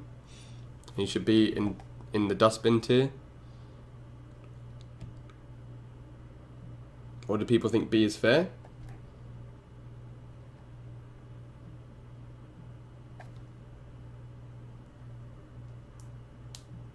Going once. Going twice. Sold as a B. That's cool. Shao Kahn. I think Shao Kahn is D tier. Absolute trash. Just waiting for the response. No. Actually, I think Shao Kahn is S tier. That's more likely to trigger him. I think Shao Kahn needs to be nerfed, actually. Especially down 4. We had this discussion the other day, but definitely nerf Shao Kahn down 4. And plus standing 1. And make shoulder tackle 48 frame startup. Hey, Pure Kuma, how's it going? Yeah, B, back in the pack. Yeah, Tamich is on fire at the moment, man. Where is he? Shao Kahn. Look, dude, I'm telling you, bro. Hey, Virgiso, how's it going, my man? Look, Jordan, this is an offline Shao Kahn tournament. And if we're just using your results as an offline Shao Kahn, you came 2nd at Critical Combat, 5th at Versus Fighting, and 2nd at Revolver. So you've got more top 8s than Collector does out of his 100 tournaments. So, you know, I'm just saying, bro. I'm just saying, we're looking purely at the offline results here. Where did I put him last time? B minus. Variations. Right, we'll start from the beginning, shall we? Variations. Yeah, thank you, Con. Exactly. Yeah, better than Shang. I mean, he's Shang's boss, right? So he has to be better than Shang. Dude, Machiavelli, I've played, I think, in the last month, I might have played 50 games against his Shao Kahn. I think I've won 3? I think I won 3.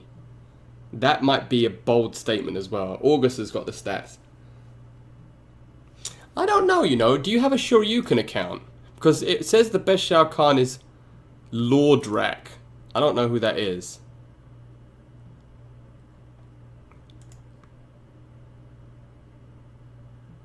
No, I think you need to have a Shoryuken account, dude, if you haven't already. Because you're clearly the best Shao Kahn, so if you haven't got a Shoryuken account, maybe they can't put in your dude, you'd probably put Shao Kahn up like here by yourself. Because Versus Fighting was a major. Yeah, yeah, it's true. It really doesn't. You've got the Protector of Earthrealm at a solid C+. You got somebody with a gun as S. Hey, Foxy, how's it going, my dude? Congratulations on your placing at Evo, man. I was cheering for you mad hard.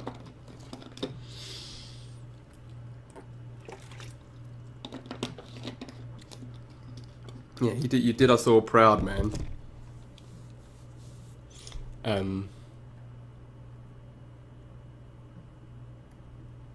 Well, we were just about to talk about variations. Yeah, I mean, he's without a doubt, Jordan is the best Shao Kahn. If you don't have a Shoryuken account, then yeah, but nobody has your top 8 record though, do they? You've been in top 8 in every major so far. What did you get? 5th? Were you 5th at the end of Evo?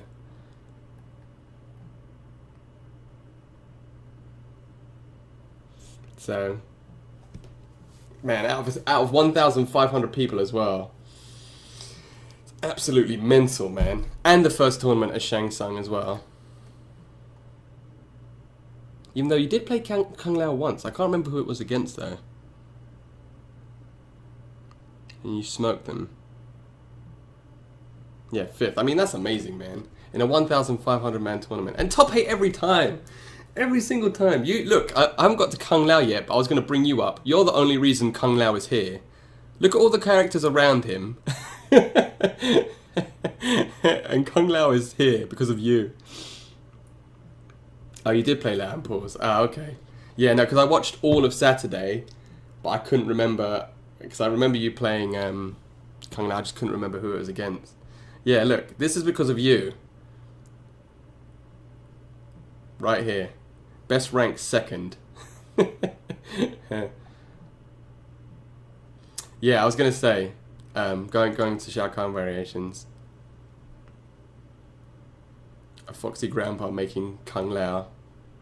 What was it? Top 10. 1, 2, 3, 4, 5, 6. 7th best character in the game.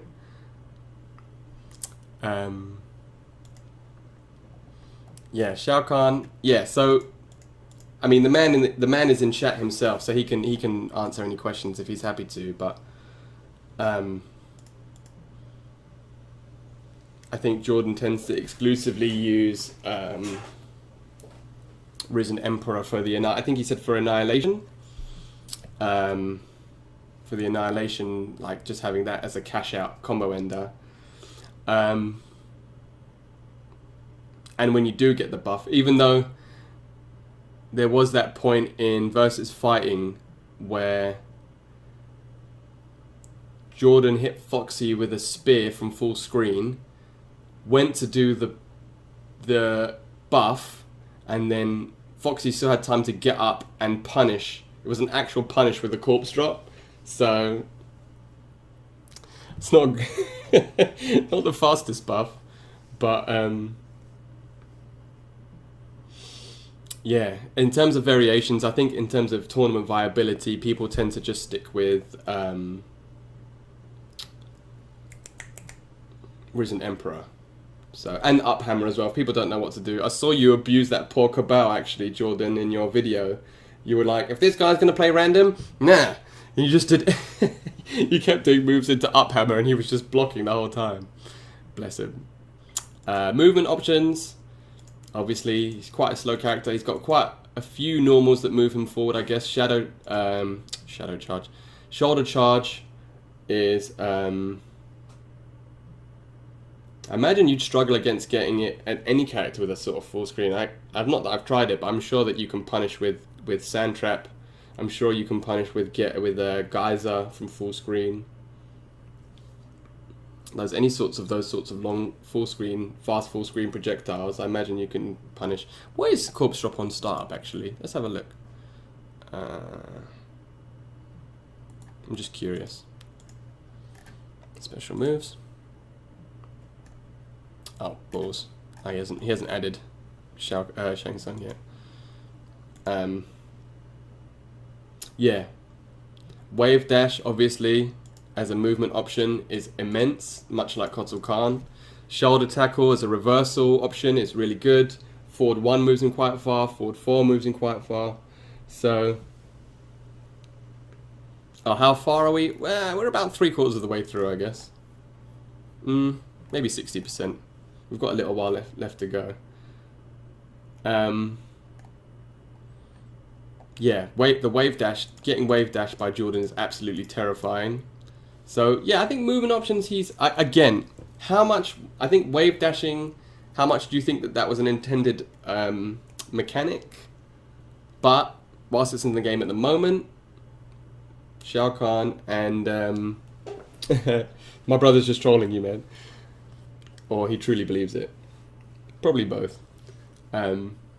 Yeah, having wave dashing as a movement option obviously is really strong, because it means that these slow characters like Kotal and Shao Kahn suddenly don't become as slow. So movement options are quite fair. Overall damage is high, I would say, especially in the corner. I mean, what, you're looking at 432 bar combos without crushing blows? Like 361 bars? No, 362 bars, 300-ish 1 bars if you're doing the shoulder tackle into jumping 2, 2-1, down back 3. That's about 300, right? But then off 2 bars and in the corner, you're looking at crazy damage, like 360 up to 430, not including crushing blows.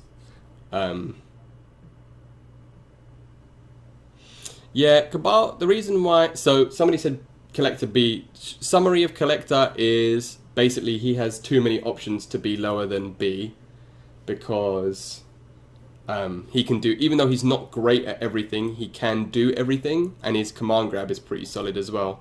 And his mix-up game is pretty strong too, so that's why he's a B. And Cabal being above Scorpion because Scorpion is a really solid character, but outside of his teleport mix-ups, he doesn't have anything that makes him amazing. Really? Where would you put Collector, Foxy?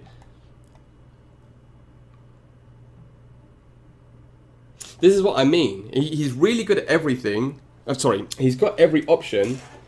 Yeah, there you go. Mid-screen optimal is 360, which is great off a 2...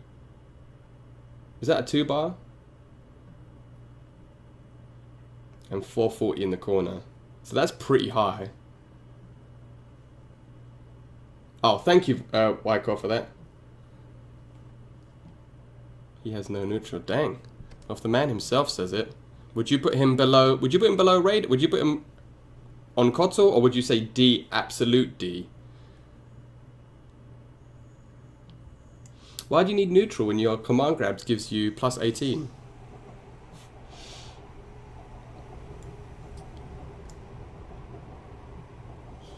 If they worked. Yeah, I guess so. This is what I mean. Alright. Yeah, that reflect... Doesn't it just absorb it? It doesn't actually reflect anything unless you amp it, and then it sends that really slow, like, Spirited Away style projectile. Just like... across the screen. He's better than Devourer. Alright, we'll stick him here.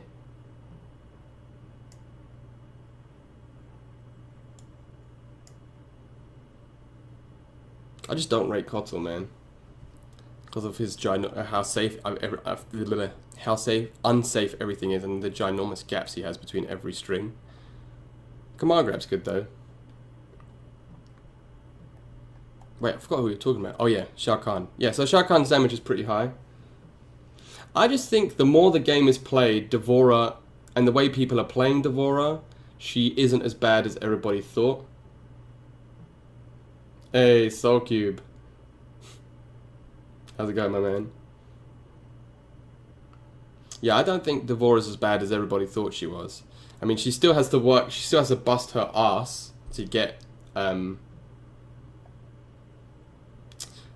damage, but I think the more that she's played, the more people are finding out stuff. But yeah, I mean, I'm happy to book. To be honest with you, I don't know enough about Collector to accurately gauge him above a B, but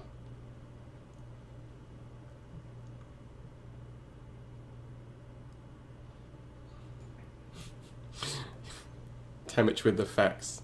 Yeah, big damage, or fairly big damage. Crushing blows not great. He has to hit 3 spears to get the 1-2 stabby. Reversal, his throw has to be a reversal throw punish, so that requires quite strict timing. What else? What other crushing blows has he got, Jordan? I can't even think. Down 2, obviously everybody's got down 2.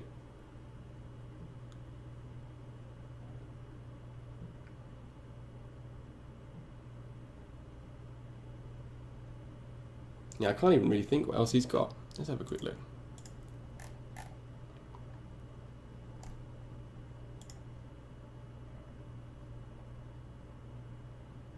Yeah, that's the stabby. Oh yeah, that was the other one. But so that only works in True Khan if you have Ridicule or Humiliate on, but yeah, that's not very practical at all. Oh yeah, Annihilation, there you go. Thank you. I knew there was one more. Yeah, so obviously Annihilation, if you have the debuff on, if you hit with Annihilation, you get that pop-up too. But Yeah, not super practical, because then you actually have to have the debuff on, which, as we've established, can be punished quite regularly.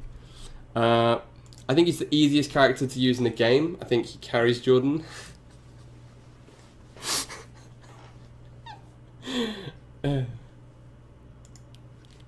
Don't punch me next time you see me, please. No, very, very, not very difficult, but very difficult to use it. Yeah.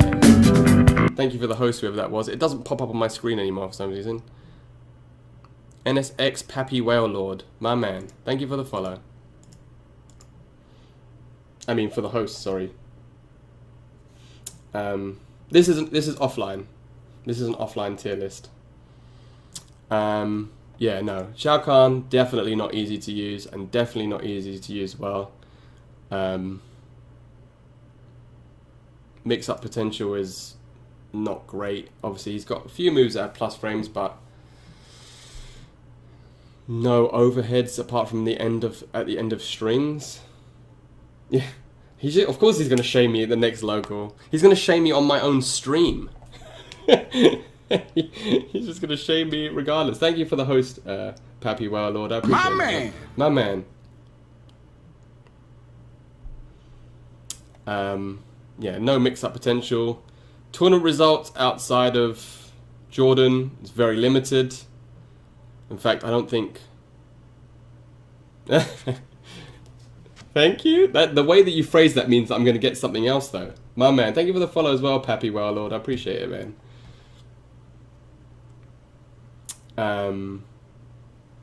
Normal strings, pretty decent range. There's quite a few gaps in between them, and some of them are unsafe at the end of them. But but they're okay. Wake up 3. Obviously, his down 4 is amazing. Standing 1 is amazing. Forward 1 has great range. Always catches me backdashing. Though I've started, Foxy, you'll be proud of me. I've started to duck the forward ones and punish like a real man. Yeah, he's gonna shoulder charge me Family Guy style straight through a window. At least I won't be sand trapping anymore with Nightwolf. I mean, I'm sure he has another move that's equally unsafe that I'll end up not confirming. But yeah, it'd be nice not to eat reversal punishes on sand traps the whole time. Don't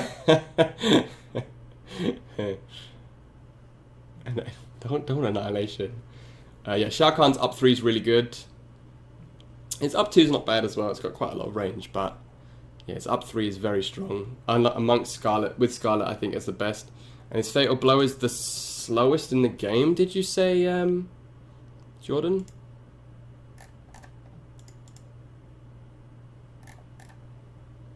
.25 frame startup. I think you said it was one of the slowest at least. So not a massive. I mean, it's good at catching people jumping back, which I've seen you do plenty of times, but yeah, not super great Fatal Blow. I mean, yeah, I think the consensus is that he is a B tier character. Outside of Jordan playing him, and then he'll be around here somewhere. But I think he's only a few buffs away from being like a top boss character. Him, Shang, and Kano. Yeah, okay. Yeah, I knew you said it was the slowest.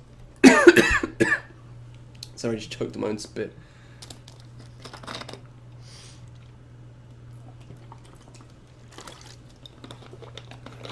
Yeah, or Noob's one. Noob's one, you can go and make a cup of tea.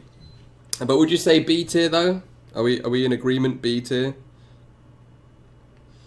Sorry, just a quick test.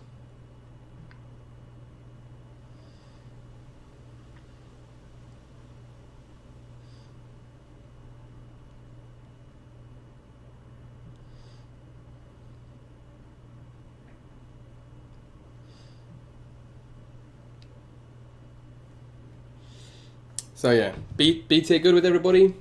Anybody feel strongly about it another way that he's not B tier?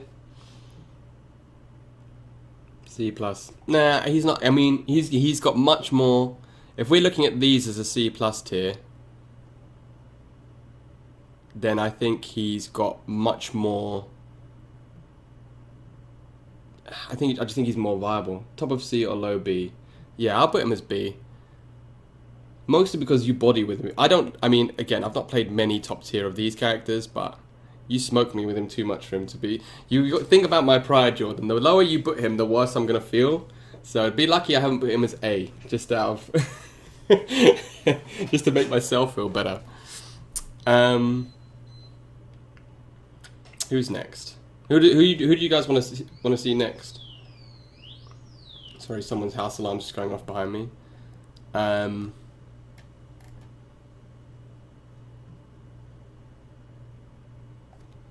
Yeah, but the thing is, most people don't play Shao Kahn like video games play Shao Kahn either. That's the thing. So learning the matchup, I don't want to say they're learning the matchup wrong, but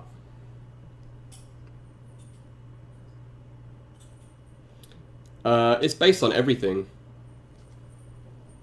It's based on everything, dude.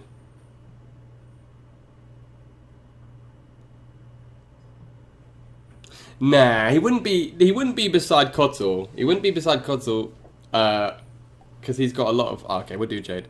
He wouldn't be beside Kotal, but he might not be B. he might be here, just above Raiden. But yeah, Jordan has raised him to my man. Jordan has raised him to just a B by himself. Like just here. We'll do Jade, then we'll do Katana. Just around here, you know. Again, think about my pride. Think about my poor defenseless pride. Edinami, my man, thank you for the follow. Jade. Where do we put Jade? A. Variations. Does anybody ever see anybody use Jaded? In fact, I think the Jaded that I saw might have played against Foxy. Maybe that was the match I'm thinking of. Nah, the reason why Raiden isn't B Vergisaur is because he's so unsafe on everything. I think S tier online, yeah. I think Raiden is just too unsafe on all of his strings, and his projectiles are really slow. Yeah, he just doesn't. It's just too unsafe. And Storm Cell being mid high and getting full punished every time, he just doesn't have the pressure. Yeah, I haven't really seen many Jadeds. I'm not entirely sure why you would pick Jaded over Emerald Defender, but obviously Emerald Defender is a strong tournament viable spec. Movement options. Well, obviously she doesn't have a teleport. She's got a Shadow Kick reversal. She's got long range normals that can move her forward a little bit. Yeah, Raiden's frame data is trish. Yeah, obviously the hitbox. Well, we'll get to that when we talk about normals and strings. Movement options, obviously she's got reversible Shadow Kick, but not anything else that's going to move her. She doesn't have a teleport or anything. Overall damage is quite low outside of certain combos. Obviously because she's essentially as I don't want to say an exclusively zoning character, but you know, she doesn't do massive combo damage, you know. She's all about zoning you out. Crushing blows. Yeah, I think she's got fairly decent crushing blows. I mean, I can't remember which string it is. That if it hits you low, which string is it? It's 1, 2, 4. Yeah, 1, 2, 4. So if you're blocking high, which you tend to do against Jade because you've got so many overheads, then you're going to get Crushing Blow. That leads to a combo. She's got Crushing Blow on her throw. She's got Crushing Blow on Shadow Kick if she hits you with it twice in a row. What else has she got Crushing Blow on? It's not it, is it? Shadow Kick? Throw. I can't remember what else she's got Crushing Blows. But she's got a few. The thing with Jade's Crushing Blows is they're mostly practical. So, yeah, 1, 2, 4, yeah. So, yeah, I think her Crushing Blow requirements are quite straightforward. Ease of use. Would we argue that she's fairly easy to use? Because, you know, I mean, her overall game plan is, I don't want to say just to throw glaives, but then Yeah, I'll do. Don't even trust me. We'll get to that when we get to Fatal Blow. But Jade, I mean, you don't really tend to see many Jades at a high level. Katana Prime is great.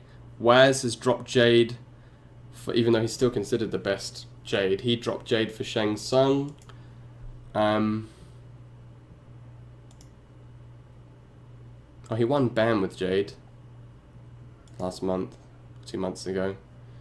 But, I mean, she's, in terms of game plan execution, she's quite straightforward. Yeah, she's quite a straightforward character. Obviously, at a much higher level, it appears that you need to be better to get the results. Like I said, like Katana Prime, he put on a good showing at EVO.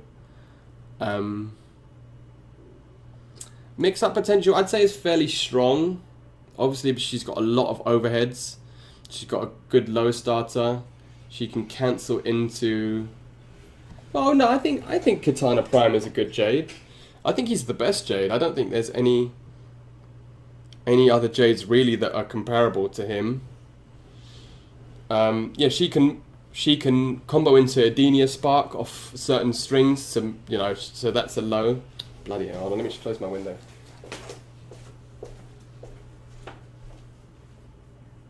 It's like 400 degrees in here, but then the gardener decides to start gardening under the window with his like turbo mower. Yeah, her mix-ups are quite strong, again because of the overheads, and she can cancel from overhead into low. Yeah, I know, he just doesn't want to play Katana. Don't worry, we'll get to Katana. Katana's next, I think.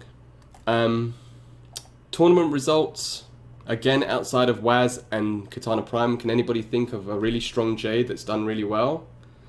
I think Big D played Jade at the start before he just stuck to Cetrion, if memory serves. Does anybody else know any really good Jades? Oh, Dubasik is a really good Jade, but I guess because he's in Russia, he doesn't attend many events.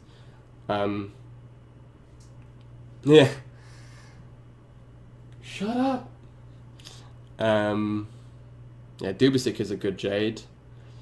I think that's about it off the top of my head. If you pick Jade, does it tell you who the top players are?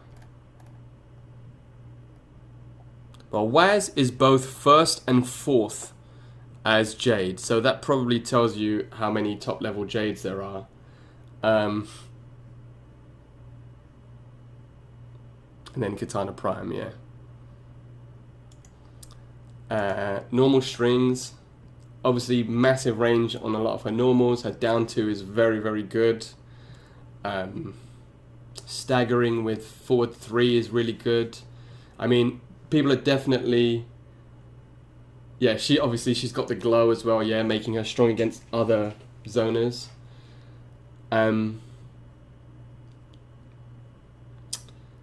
She does have gaps in her strings, and a lot of her strings are, if she finishes them off, are completely punishable. So that is a definite character weakness. Obviously, Shadow Kick's not safe. The pulse spinny thing isn't safe.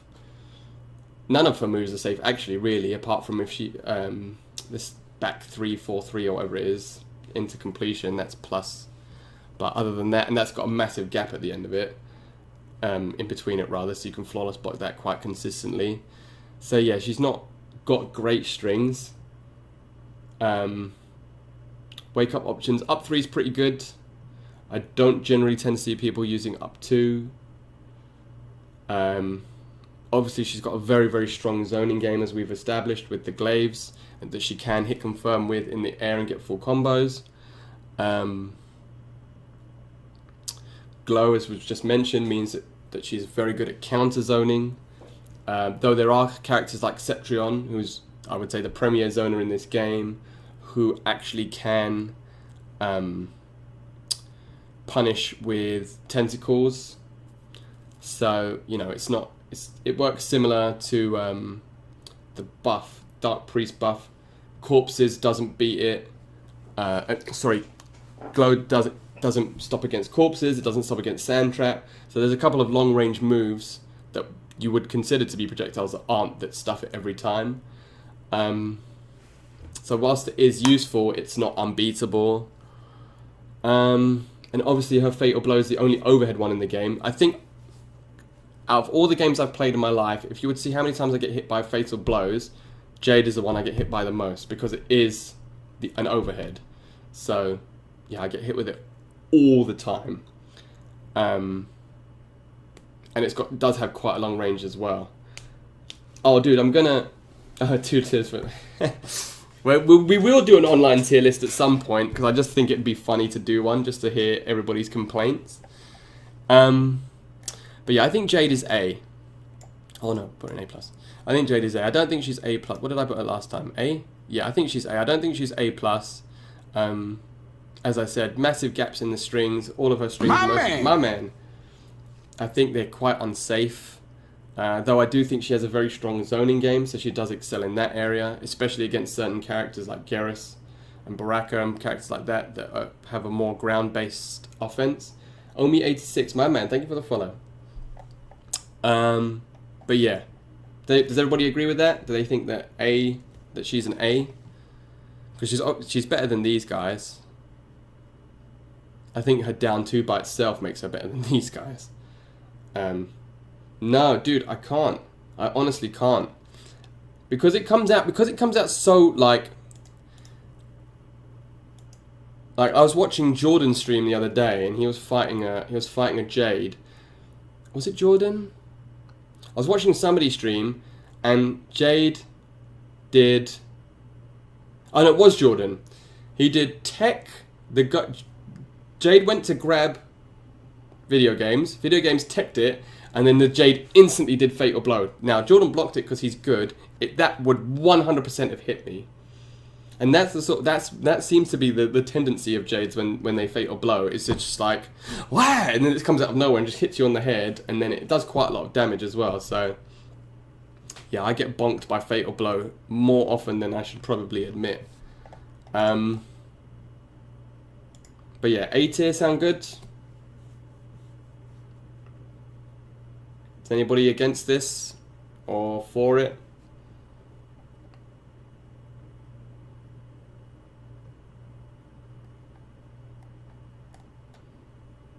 Going once? Going twice?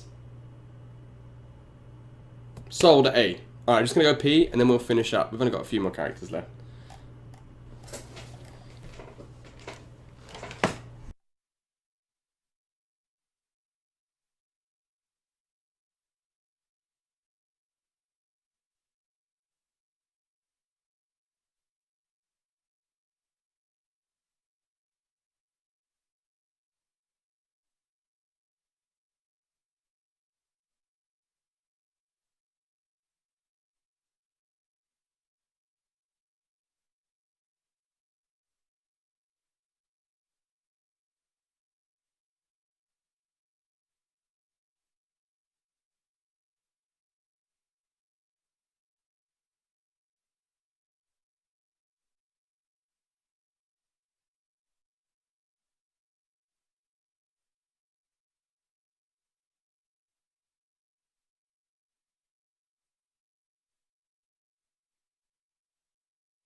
Yeah, it's more the range of it than the speed.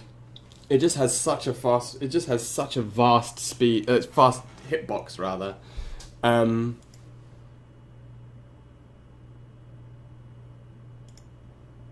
Okay, so we've got A. Who's next? Katana. Katana. So, variations. We have Fanfare and we have Highborn.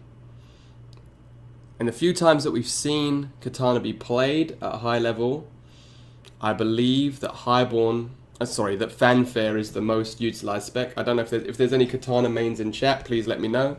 We're going mostly by offline ratings, but you know, anybody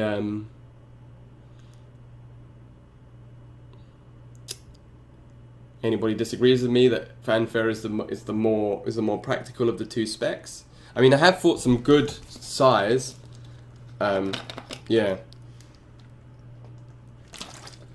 I have fought some good highborns, but for the most part, I think people tend to stick with Fanfare. Movement options, I think she has one of the best jumps in the game, but I don't know if you really would call that a move. Obviously, Flutter, being able to change her jump arc, is quite strong. Yeah, she's got a very good jump in, and she can reversal punish with butt bump. But other than that, standard movement options. Overall damage is really low, outside of, yeah, Fanfare. Alright, thanks, Temich. Fanfare. Katana is a struggle. Yeah, see, that's the point, Classic, I think. It's that highborn katanas, a lot of it is matchup knowledge, I think. You can just down to the teleport kick every time if they try and cancel it into the Fanfare, into the fan toss rather.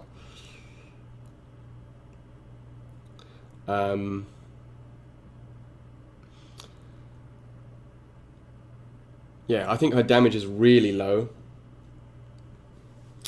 And I think I agree with Daruga. It's just balance in this game is a funny thing, right? I agree with Daruga. I think that in terms of if you were to look at the gap between the absolute top and absolute bottom in this game, it's a much smaller gap than the gap between the absolute top and absolute bottom in any other NRS game, definitely. However, because of a few things like the gaps in the strings of certain characters, hitbox issues, etc., etc., then...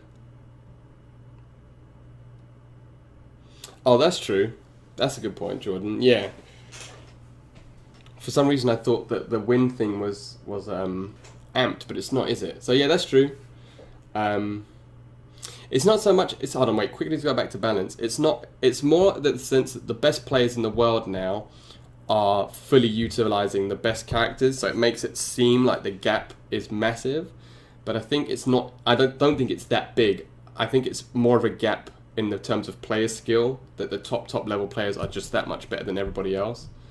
I mean, again, like look at Foxy and Kung Lao. It's a perfect example. Kung Lao is not a top tier character, but Foxy, according to Shoryuken stats, has made him the 7th best character in the game. So you know, it's not. It's tough to find a balance between player skill and making the character. And again, like Jordan and Shao Kahn, you know, his Shao Kahn is absolutely devastating, but Shao Kahn isn't a top tier character.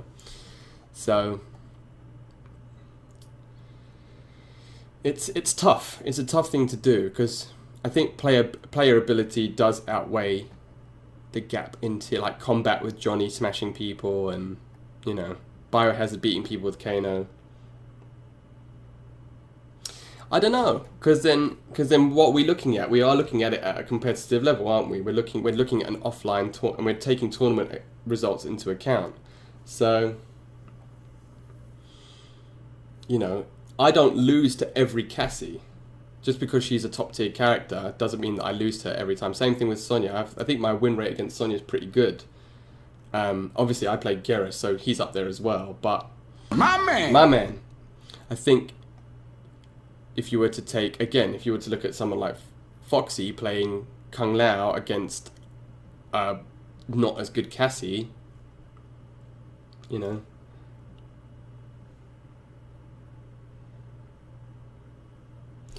Fugue TV, my man, thank you for the follow. Well, that's why I'm trying to do like a comprehensive. Obviously, this is not the like most comprehensive tier list in the universe. My opinion is well, I've tried to do it as much as I can with the chat as well, but our opinion isn't law, obviously. But yeah, see, I was going to use Tekken 7 44 Moth. You just completely took my point. I was gonna say you have got. Thank you, Fuke. You have got games like Tekken 7 where there isn't really a gap. I mean, there is obviously, but the Tekken 7 I would say is the most balanced fighting game. Maybe not of all time, but definitely of this generation, because you can win with everybody. So, you know, even at top level, it doesn't matter who they pick, because they, you know, Kuma's won the world championships and he was considered one of the worst characters, and like bottom 3 characters in the game. So it just depends. I mean, like a lot of these issues with the characters in this tier list are that there's hitbox issues, you know? So, you know, a character like Johnny wouldn't be B+ if he didn't whiff on everyone. He would probably be higher. So, you know, stuff like that isn't necessarily balance, it's more game design. So, oh yeah, Virtua Fighter is another example, yeah, of a very balanced fighting game.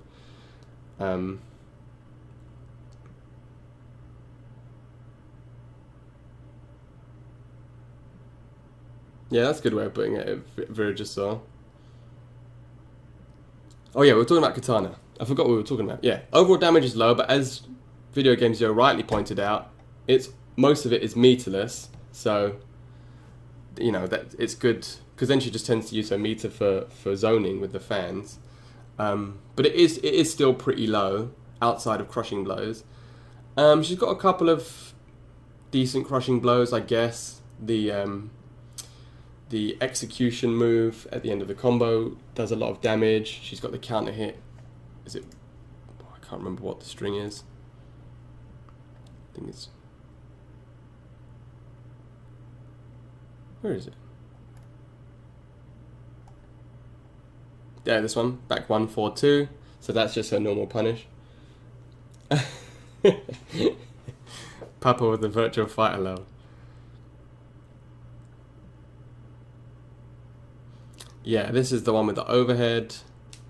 I mean, it catches some people out, but the thing is as well is that none of her... Let me just check myself before I wreck myself. None of her crushing blows lead to big damage. Like, none of them pop up or lead to any other like big combo potential.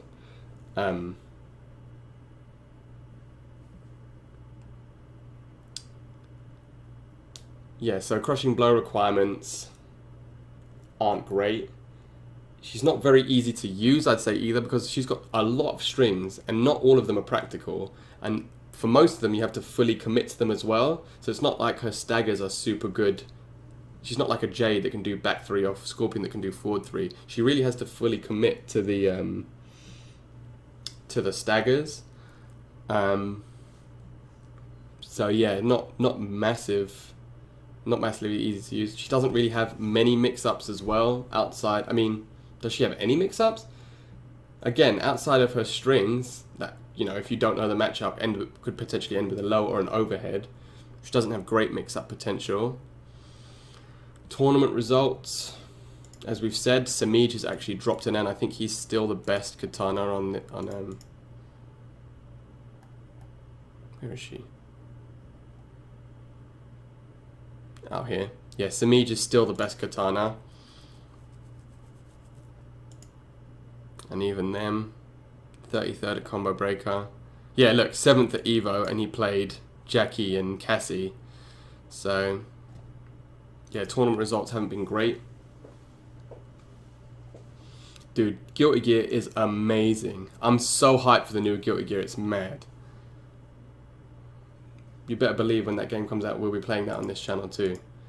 Normal strings. I mean, she's got loads of strings, and like I said, she's got good variations of highs and lows, and for the most part, they're safe. She doesn't have any like crazily unsafe ones. That's -12. But yeah, for the most part, they're pretty safe. But it's just the fact that you have to, you can't really stagger with anything. You just have to, like I said, you just have to commit to every string. So yeah, it's not. They don't have many gaps as well, as far as I can remember. But yeah, not massive. They're not great at all.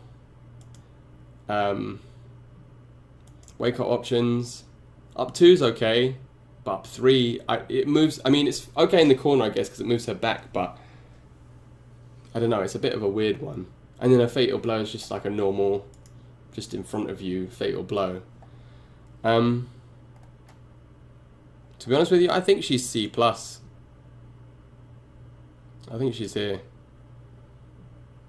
You know, I just don't rate her at all, and I've never rated her either, so maybe it's just my own personal bias just shining through here, but I think you have to put in far too much work to get anything out of her. Outside of a good jump in, she doesn't have great ways of getting in. Her zoning game, both of her projectiles are high, so you can duck both of them. Butt bump, I guess she could use out of desperation, but that's super punishable. You know, she has to commit to all of her strings, like I said, so her stagger game is weak. Her damage is meatless, but outside of crushing blows, it's not great. I mean, feel free to completely disagree with me, guys, Jordan and Foxy and whoever. If you think that I'm chatting complete shit, then please just chime in and educate, because I'm literally just going by what I've seen and how I understand things. So if there's people that think that I'm chatting complete nonsense. Oh, is it a high? I actually didn't know that. I couldn't even tell you the last time I played a katana. No, it is a mid. I was going to say, I was sure it was a mid. Yeah, if it was a high, that would suck.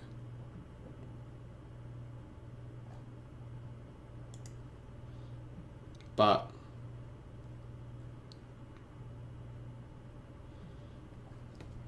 anyone disagree or agree? She good at a C+? This tier's starting to get a bit cramped.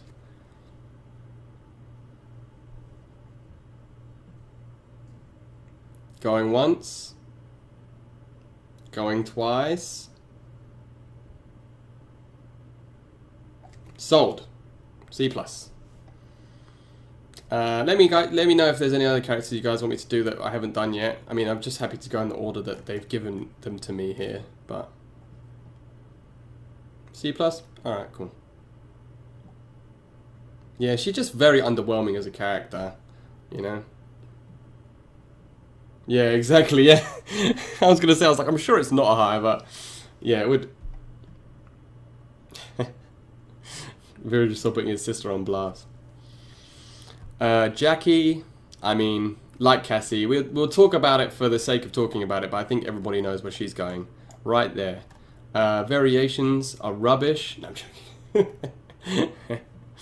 Variations. Well, we'll do Baraka next. Variations. Obviously, next gen is what it is. I fought a next gen the other day, and it wasn't very good. First round KO is the one that everybody uses. Obviously, it's got the clinch and everything else, making it terrifying, and the cancel and the reversal throw techs. So yeah, she only has one variation, but that variation is extremely strong. Movement options, she doesn't have a teleport, but stuff like back 2-2 and dash punch means that she can cover, you know, it's firstly giving her a reversal punch that's safe is crazy, but also it means that she can, because that's where she belongs, dude. Right in the dustbin. Yeah, movement options. I hit you with the mix-up. No, I just put her there for the trolls. I just want people to come into the chat who haven't been on the stream and see her and be like, what the F? Yeah, she's got the safe reversal dash punch that covers a lot of screen, and obviously if she hits you at max distance, has a crushing blow attached to it.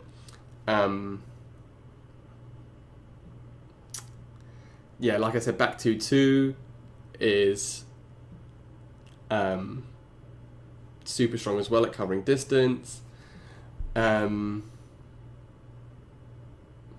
she doesn't have a teleport or anything, so her movement options can. I mean, that seems to be the main way people try and deal with her is just by keeping her out, which is tough when she's got a safe dash punch, but not fantastic movement options, shall we say, outside of dash punch. Her overall damage is very high, 321 bar combos. Obviously that goes up to about 340, 350. Yeah, her dash punch is minus 7. It's a high, so you can duck it and down to it, but you're not going to get anything. No, it is 7. You're alright the first time, Y-Core. You're not going to get like a mad punish on it. What else was I saying? What were we talking about? Yeah, overall damage. Yeah, so her damage is crazy, and that links into her crushing blow requirements, because as far as I can tell, correct me if I'm wrong, she's one of the very few characters in the game, ironically other than Shao Kahn I think, that has a mid-combo crushing blow. As in you can get something after it. Does anybody else have a mid-combo crushing blow?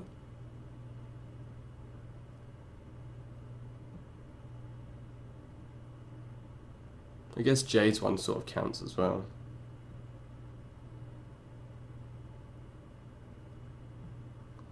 I mean like properly mid-combo, it just bounces you back up again for like insane damage.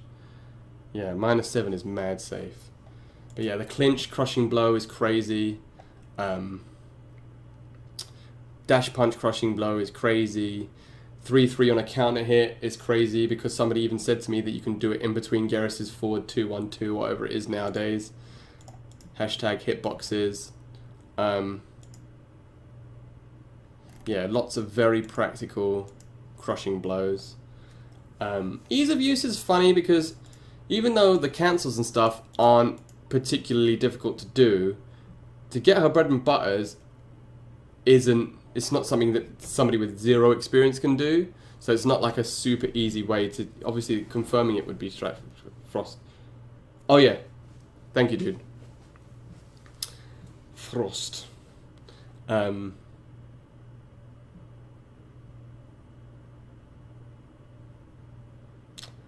Yeah, ease of use. She's not super easy to use, but then it's not a very complicated game plan, if that makes sense. So, yeah, I mean, if you don't use the cancels, she's still got a 9 frame mid and everything else, but yeah, she's not super easy to use if you don't utilize those cancels and stuff effectively. If you don't know how to tech, having a reversal tech there's no point. So, you know, does require a little bit of game knowledge at the least. Mix-up potential speaks for itself. How can you kill that which is unkillable, you know? Just takes a turn back, turn after turn after turn. That's her whole gimmick. Having those cancels makes it... It's funny because it's not... Like, when you think about traditional mix-ups, it's more like... I don't know. Having a 50... Like, a Sonya is something that I would say is a mix-up because it's a 50-50, right? She's either going to go ho, she's either going to go high or she's going to go low. The funny thing about this is that there's no rhythm to it. It's not like the mix-up is, oh, she's going to go for the forward 3 and then she's going to go either high or low. She's just going to keep forward 3ing you, and then when the one time you think it's safe to press a button, she's going to finish the string and go into a full combo.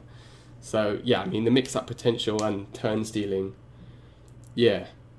Yeah, that's exactly it. As Jordan just put it quite succinctly, it's about the top players using this cancel gimmick and her other tools, obviously, to exploit what is essentially a game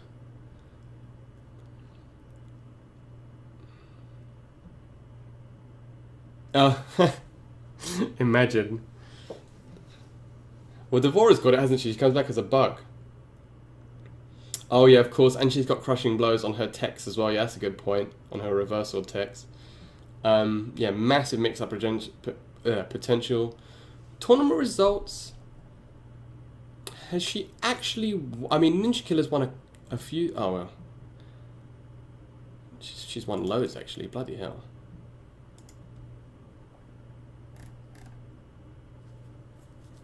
Nivek, Coach Steve. Dude, you're rank 2 on the Sure You Can list, Foxy, if you're still here.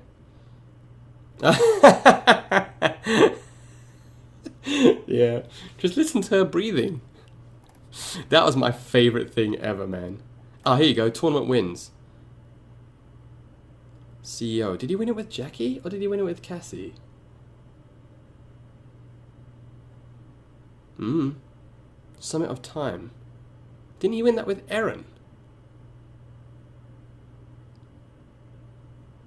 Versus Fighting, Foxy. See, I think these are a bit skewed, because Foxy used Kung Lao in the grand finals against Omega K. Yeah, it was serious. That was the killer.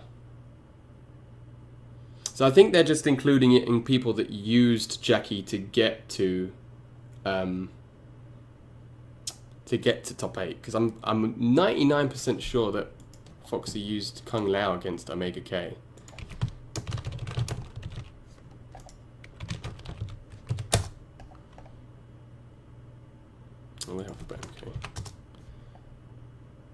Yeah, it was Kung Lao. So basically, they're just using players that use that character in top 8. Oh no, that was about it. Basically, when Jackie first came out, well, not when Jackie first came out, when the game first came out and people were trying to establish ways of dealing with Jackie's pressure, one guy tweeted that the best way to deal with Jackie pressure is to listen to her breathing, and if she's cancelling, she breathes differently to if she's not cancelling.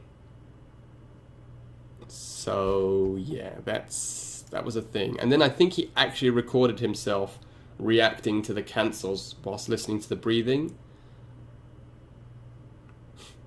So you know. But yeah, obviously Jackie might not have won many tournaments, but she's been in every top 8, I think, since the game came out. So yeah, tournament results speaks for themselves. Normal strings. Only character in the game that can cancel them. That brings us all around to this mess in the first place. She does have a few gaps, actually. Like, is it back 3-4? Which is the one that's +4. I always get it mixed up. Yeah, back 3-4 has a massive gap in it.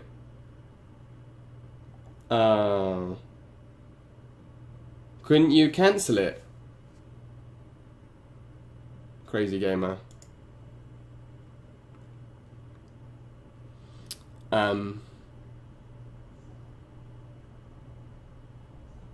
Yeah, so tournament results speak for themselves. Strings are amazing. 9-frame mid. Yeah, breathing. Yeah, I know.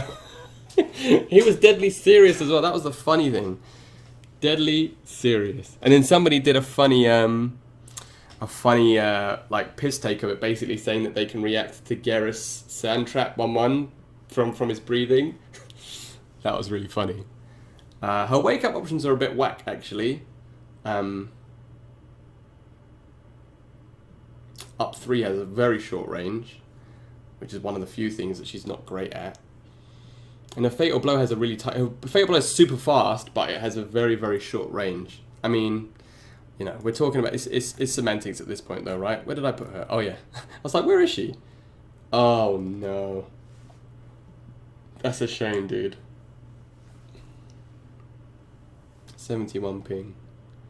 That's a damn shame. Don't tell Soul Cube, man. He'll spinning back kick his computer out the window. But yeah, second best character in the game. Does everybody agree with that? I think that's pretty fair.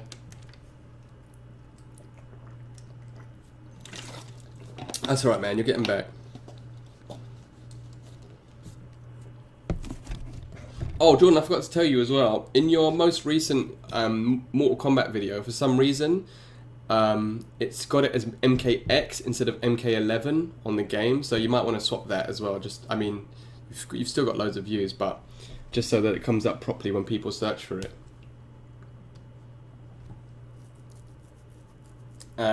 Yeah. Number 2.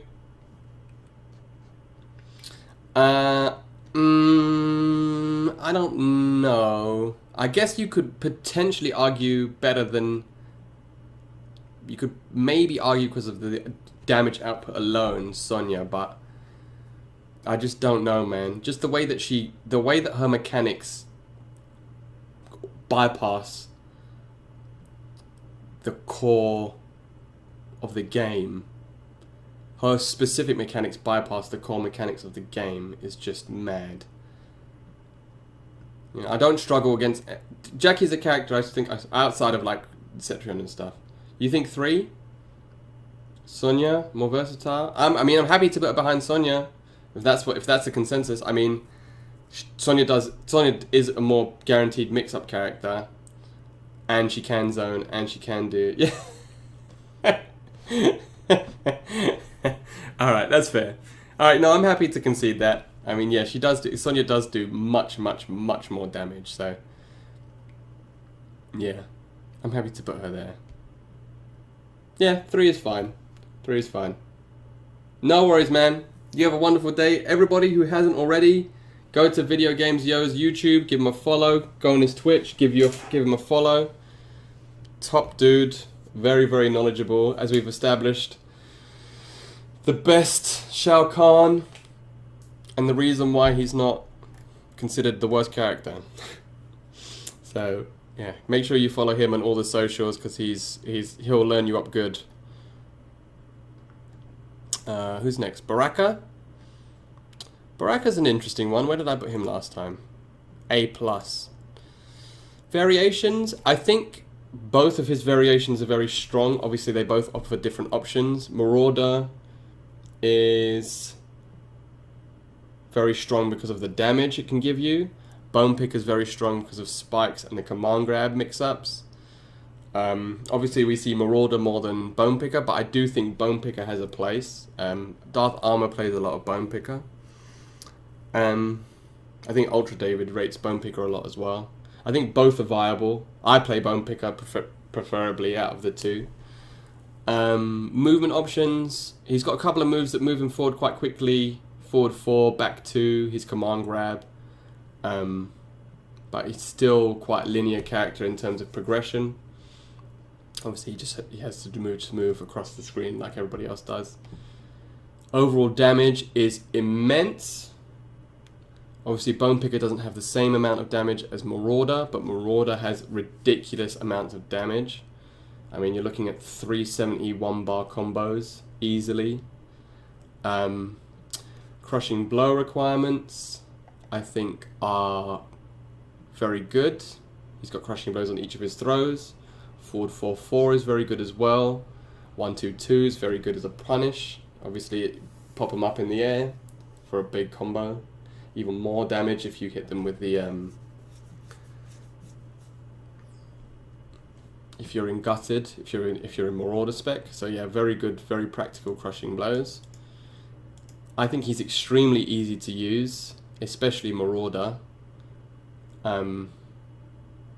The amount of damage that you get for the amount of effort that you have to put in is crazy.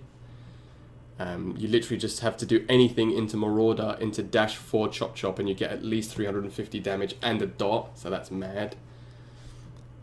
And even Bone Picker's not extremely, yeah, true, safe as well. He's got a few gaps, he's got a few flawless block gaps that we'll talk about when we get to them, but I think very easy to use. Not much mix-up in Marauder, but definitely has that mix-up potential with the command grab in... it is a high, though, in Bone Picker, so it can be ducked and down-2'd or, you know, full punished. But ultimately not a mix-up character. Yeah, Marauder variation is very, very easy to play. Tournament results, don't really see him at a high level. DJT, yeah, DJT is really, really good, obviously, but what did he get at Evo? 13th at Evo, dang, I don't even think I saw him play on stream. 9th at CEO, 4th at Summer of Time. So yeah, I mean, DJT is sick, so he does really well with him. But not really getting any top 8s, which I think is funny actually. Oh, Tweedy obviously used to play him, and he got top 8 at Combo Breaker. Yeah, both of his variations. Yeah, that's a good point actually, Tamich. Yeah, the back two in Bone Picker and the command grab looking very similar is definitely a mix-up. I talk about that in my How to Punish Baraka video, which I will be uploading this week. Yeah, we watched that on stream yesterday, and all of us cringed collectively, like. But yeah, I mean, he did smoke Sonic Fox as well. Yeah, I don't think Baraka's tournament results reflect his strength as a character, if I'm going to be honest with you. Mostly because of how much damage he actually does, and his zoning game isn't bad either. His strings are pretty decent. Overhead is safe. Forward 4/4 is safe.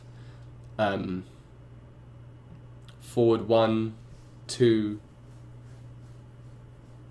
2. Is that what it is? Completely forgotten.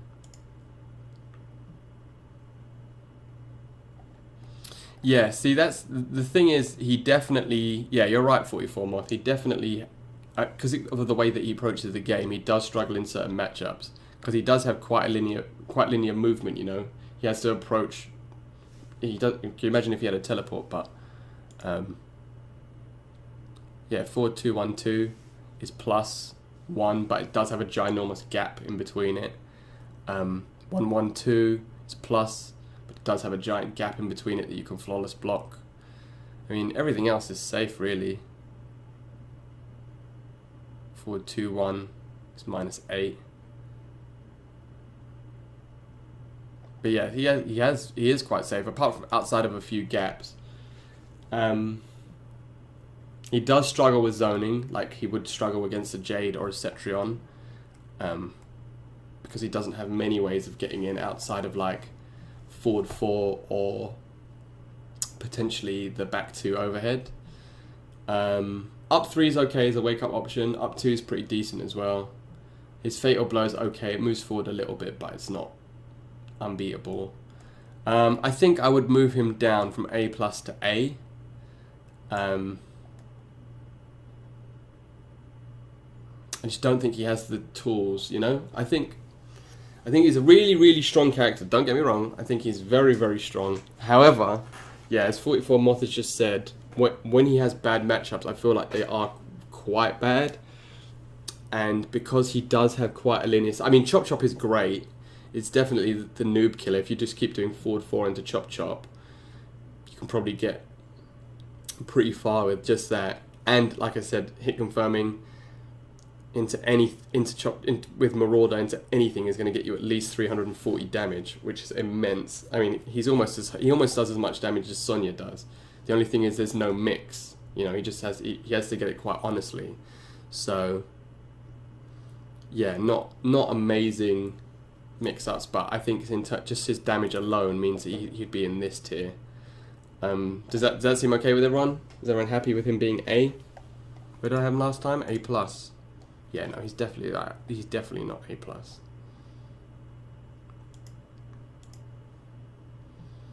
that seem okay? Put him in A tier? No, not as far as I'm aware.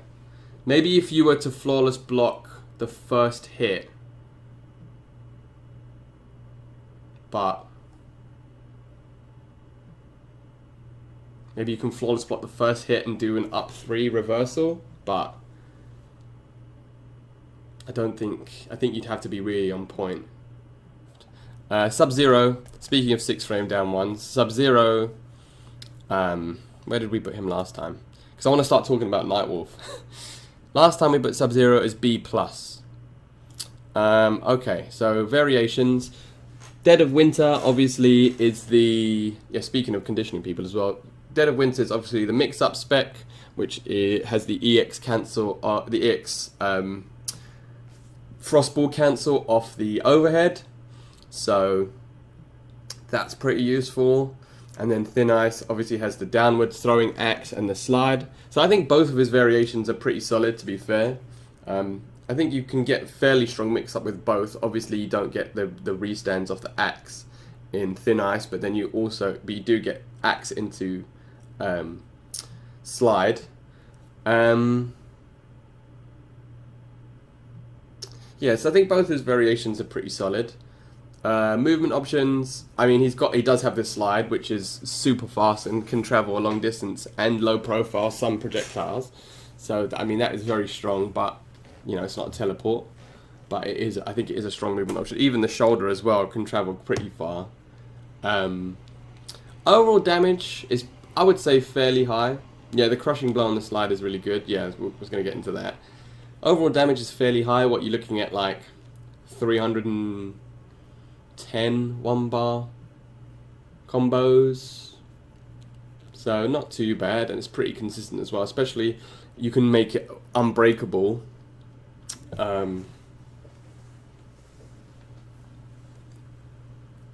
If you do jumping too. So yeah, that's pretty good. Crushing blow requirements are great. Obviously, as Puppet Master just alluded to, the slide crushing blow is really strong. Forward 2-4 on a counter hit is really strong. I used to use that on, yeah, really good damage in the corner. I was going to say that links into his other crushing blow, the 1-2-4.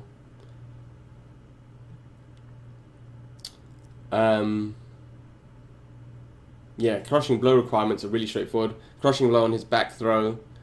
Crushing blow on counter hit shoulder, which obviously you can amplify late, so that's quite a tricky one to get. But you know, you can blow people up with it if you think they're going to mash after shoulder. Ease of use, I think he is fairly easy to use. I mean, it's not like his mix-up requires a great amount of execution. Either it's going to be back 3 or forward 2 and then hit confirming into the ice ball. Maybe his mid-screen combos and his max damage combos sometimes to get the dash back 1 can be a bit finicky, but other than that, it's not... I don't think he's that crazy execution-wise. Mix-up potential, well, I mean... arguably one of the strongest mix-up characters in the game, especially in Dead of Winter spec, with the high... I mean, it's just a straight 50-50, right? High-low mix-up.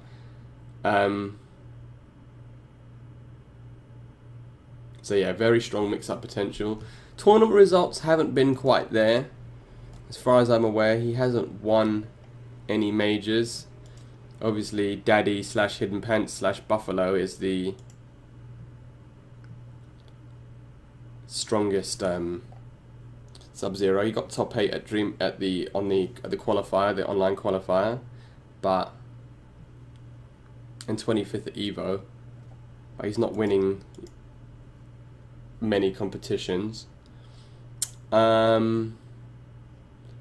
Normal strings are all pretty strong. Back 1 is really good for whiff punishing. Obviously back 3 too. A lot of his strings are safe. As far as I'm aware, there's no humongous gaps. Maybe back 2-1 has a flawless blockable gap. Obviously the overhead is unsafe if they do forward 2-4. That's unsafe. He's got forward 4 big boot, which is +4. I think +4. Let me just get Kombat Henry. Oops. I like how they changed the noise from to basic attacks. Yeah, +4. So yeah, he's got fairly decent frame data on his moves. Up 2 is pretty good. It's got quite a long range. Up 3 is quite fast, but the range isn't great. And his fatal blow is a bit rubbish because the range of it is pretty short. It's just like your normal, just in front of you fatal blow. But I think I'm going to put him in A. I think he's an A tier. Where did we have him last time? B plus. Yeah, no, I think he's an A tier character. I think maybe he slept on a little bit because he is very straightforward, but in the sense that he's either going to go for mix-ups or he's going to try and slide at you in thin ice. But I feel like he's too solid and he's too consistent to be lower than A, because he does fairly good damage. And if you aren't used to the mix, then it can be really difficult to defend, especially Dead of Winter, because if they confirm that overhead, The amount of times I've seen people get hit with overhead into fatal blow is absolutely ridiculous. So yeah, I think he's A tier. Does anybody disagree with that? Does anybody think that he's God tier and that I'm an idiot, or that he should be in the dustbin? Or do we think A is a reasonable place?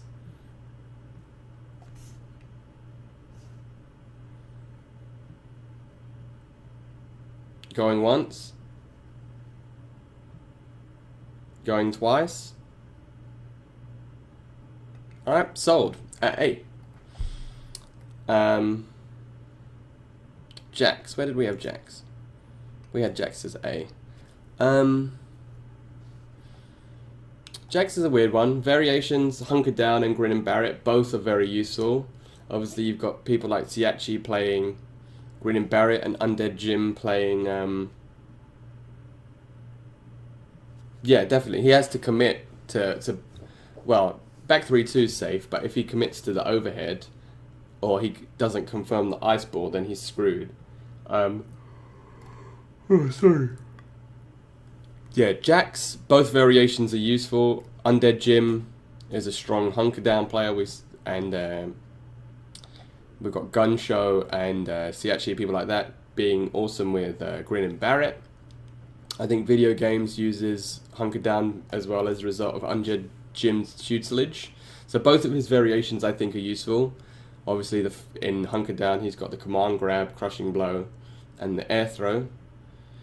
Yeah, I mean that was the point I was going to get to at the end. Basically, it's just I find that it's really weird that a character with as many tools as him and as many like strong buttons, obviously having a 9-frame mid as well. It just amazes me that he's not. Yeah, I mean, yeah, I was going to put him as an A at the end, but we'll go through the rest of the stuff. Movement options. Obviously, he's got back forward 2. So he can close the gap quite quickly and hunker down, but other than that, his movement options are quite limited. Overall damage, yeah, exactly, that's what I mean. His movement options are quite limited, so he would struggle to get in outside of back forward 2. His overall damage, I think, outside of crushing blows, when he's got heated hands, obviously he does more damage, but I think in terms of 1-bar combos, it's only about 270, right? 260, 270 outside of crushing blows. So he's not got massive damage, but then he does have great crushing blows. So, you know, the heated hands, hunkered down ones, as soon as his hands are heated up, he gets... yeah, all of his crushing blows in hunkered down tend to be ones that leave you just grounded, so like obviously the forward throw crushing blow, the 1-3 crushing blow when his hands are fully heated, the command grab crushing blow. I mean, they're all great. He's got loads. I mean, I've listed off 3 or 4 right now, but the fact is that they don't lead to anything. So it's not like he's going to get massive, like Liu Kang style crushing blow combos, but he does have. Yeah, Grin and Bear It has got much higher combo potential, but even then, it's not like. I'd still think it's towards the lower end of the spectrum comparatively.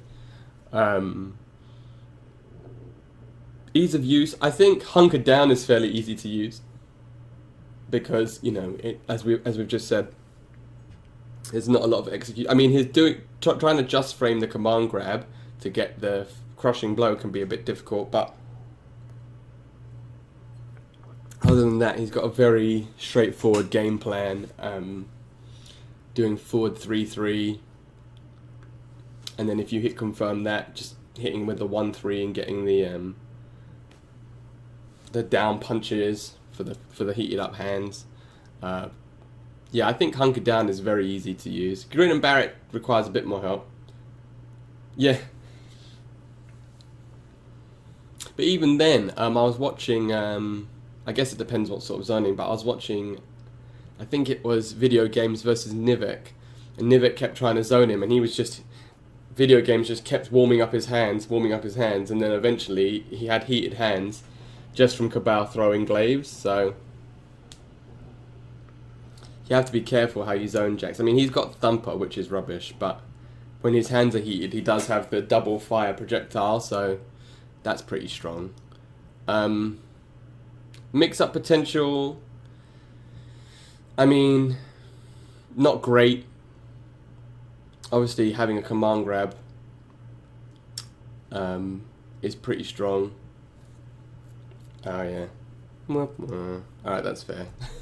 Having a command grab is pretty strong, so you've got that as a mix-up. But outside of that, I mean, he's either going to do forward 2, 1, 3, or he's going to do forward 2, 4. So I guess that's a 50-50, but it's not that deep. So not amazing mix-up potential. Tournament results are really lacking. I mean, he's below Katana and Noob. Ominous, yeah, Ominous has a really good Jax. Got 49th at Evo.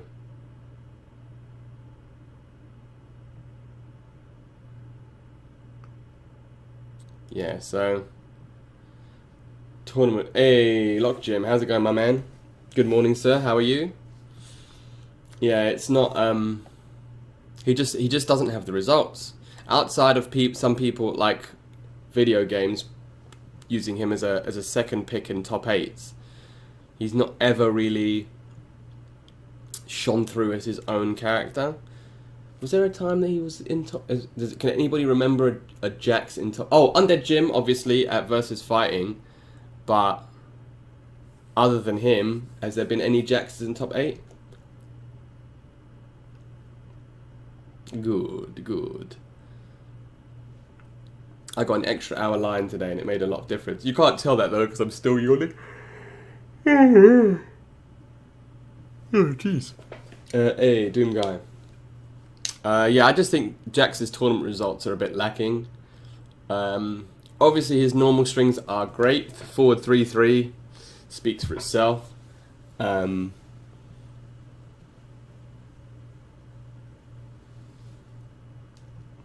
Yeah, Gunny has a great Jax. Dab, yeah. But he just doesn't have the results. He just doesn't have the results. I don't know. For a character that has as many tools as he does, there must be a reason. I mean, I guess he does struggle against zoning, but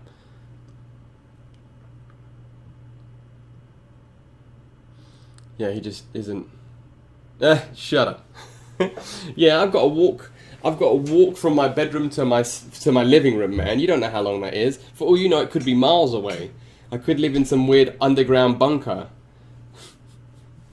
I mean, I don't, but I could. His normal strings are good. He doesn't have many punishable strings as far as I'm aware. I'm trying to think off the top of my head. I mean, at most they're like -7, right? Obviously, actually, forward 2-4 is like -20, but yeah, it would be awesome. I was talking about it with my girlfriend last night. She was like, if you were a millionaire, would you have an underground bunker? I was like, nah, I mean, I guess. Why not? As long as I can get internet. Obviously, that's the priority, not survival. Yeah, I know. She just gets paranoid. She was like, do you think there's going to be a nuclear war? I was like, wow, this is really heavy conversation for like 11 o'clock at night. 4-2-2 can be flawless blocked. I guess it can. I don't know, actually. I didn't realise. I'm an idiot. I didn't realise that you can 4-2-1-3. I don't know, you know. I just block it and then, because it's -7, I just down 1 it. But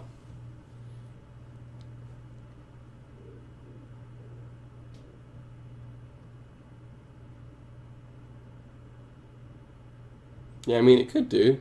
It could be. Somebody with better Jax max up knowledge than me can clarify that either way. But yeah, I didn't realise that you can just switch the computer to flawless block. so that you can... I thought it would always just do the reversal, but you can just switch it to flawless block, so you can do the strings on the computer, and when a flawless block comes up, you can see where they can be flawless blocked. I'm so dumb, I didn't know that until yesterday. Wake up options. Up 3 is pretty good, up 2 is a bit trash. And obviously he's got arguably the... What did we say yesterday? The second or third best fatal blow in the game after Aaron Black. Did we say second? So obviously his fatal blow is absolutely amazing. Yeah, I mean, I think he's still A tier. Weirdly, even though his tournament results aren't there.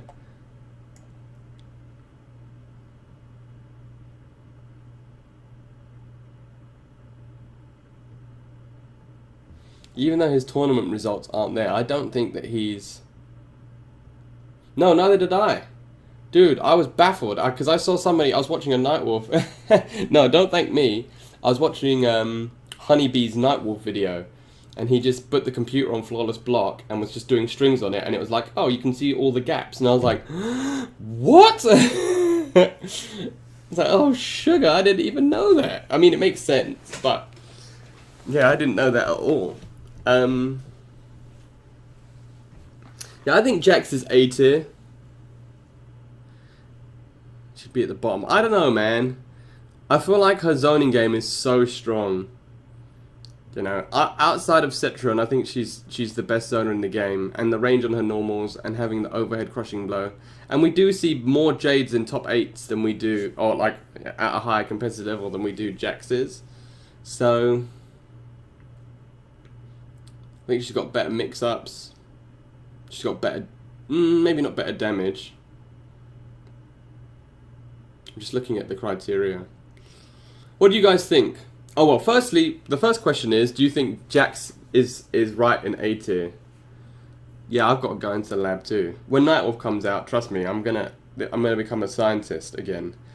That's my favourite thing, is going into the lab and finding stuff. So I just haven't done that in the last month or so because I just don't want to be Garrus anymore. But when Nightwolf comes out, you better believe that I am fully going in. Yeah, do you guys think Jax is A? I don't think he's B+, but I don't think he's better than any of the other characters in A. I mean... See, I don't think he takes a lot of work. I think having that 9-frame stagger, the forward 3, is really strong. But...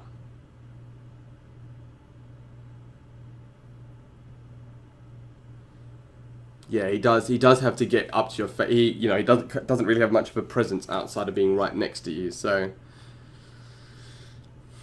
yeah, once he's in your face, I think his pressure is great. But when he's not in your face, he's not that scary. Yeah,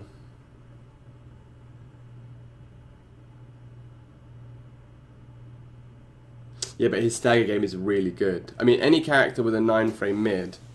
The only reason Noob's here is because you have to work even harder with Noob than you do Jax.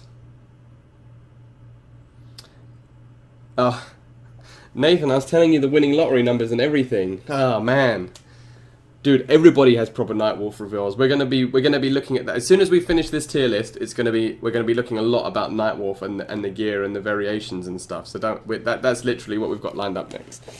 We're just gonna finish this off. So, do we think Jax is A? Are we happy with Jax in A?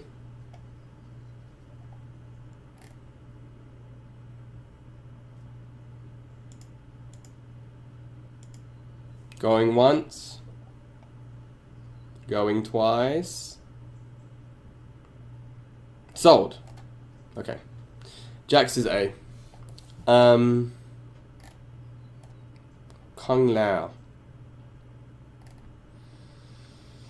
Well, Kung Lao's a weird one because both of his variations, everybody thought Lotus Fist sucked. Or Grave Restraint A, wonderful. Alright, cool, thanks guys. Yeah, everyone thought Lotus Fist sucked, but we've started to see a lot more Lotus Fists appear in recent times, like Boki, the Australian player, plays Lotus Fist. Perfect Legend was playing Lotus Fist on the weekend at EVO.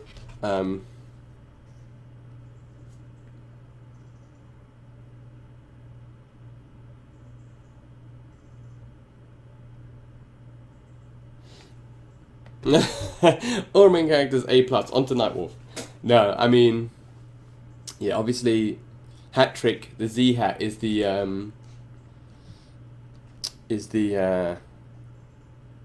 more pronounced spec, but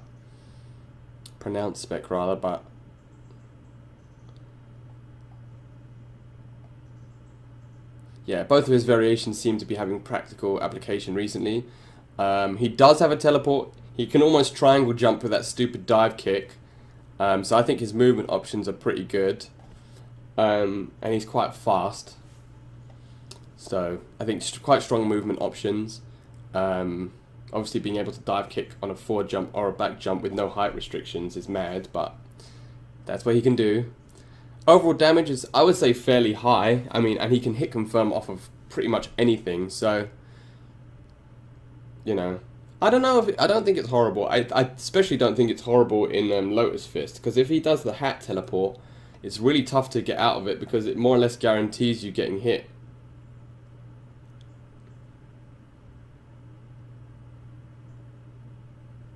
I don't know, it depends. It depends how they utilize it. Yeah, orbiting hat makes it safe. And also, if they EX it as well, it can mess up your timing.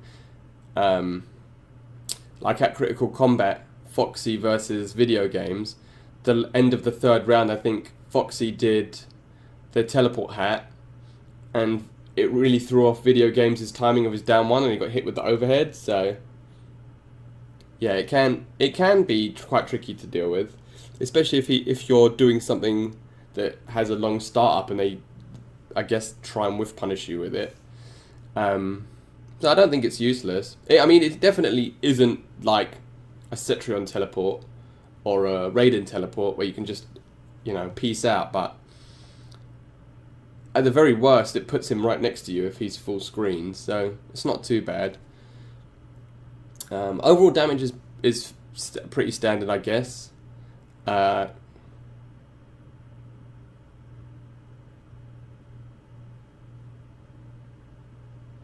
I know it's not. It's definitely not one of the best teleports in the game, not by a stretch. But I just think having the ability to travel that far across the screen,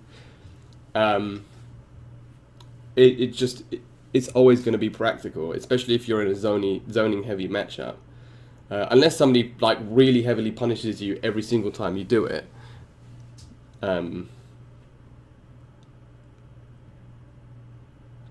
Yeah, I think any sort of teleport is pretty decent.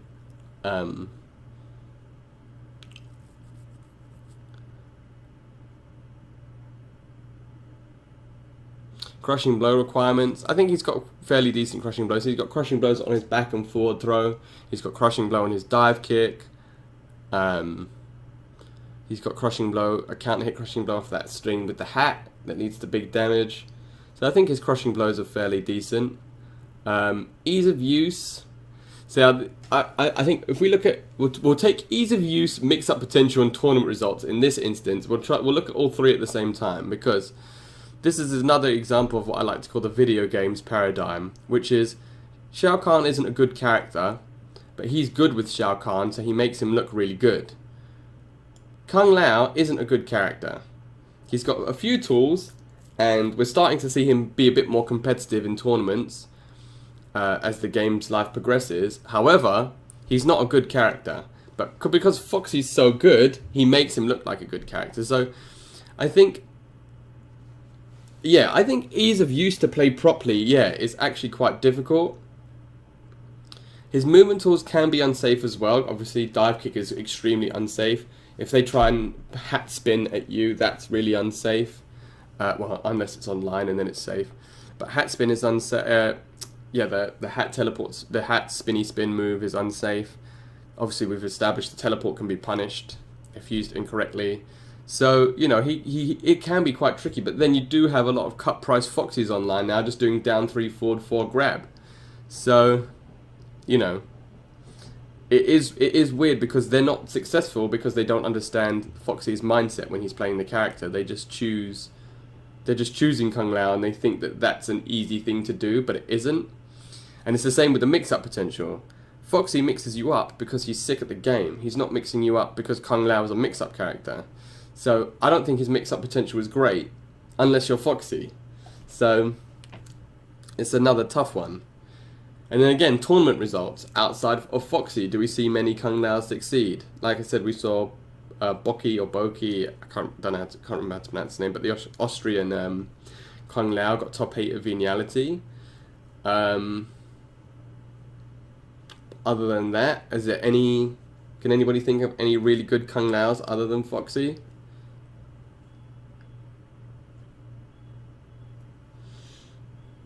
I think if we look at the statistics, shout again to Beamer yesterday for linking me this site, because it's really good. Obviously Foxy Grandpa is the best. See 8 results. So he won Reflect with Kung Lao. He won. He came 3rd at Veniality. He won versus Fighting in Grand Finals with Kung Lao. Evolution, he came 5th after switching. He went through pools with just Kung Lao. So you know, it's I mean, it's mad. Look at these results. He's been top 8 every single tournament he's been in. How mad is that? Every single tournament.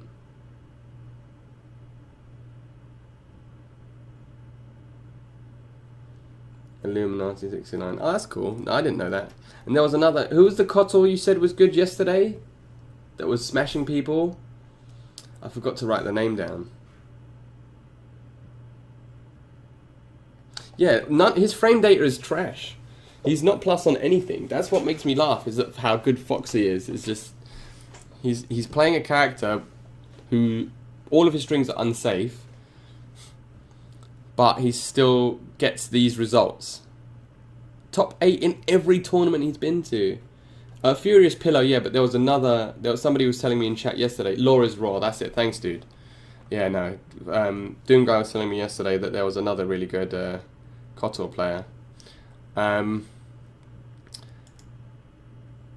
So yeah, his strings, I mean, down 3 is pretty good. Forward 4 is pretty good. Forward 1 is a good stagger.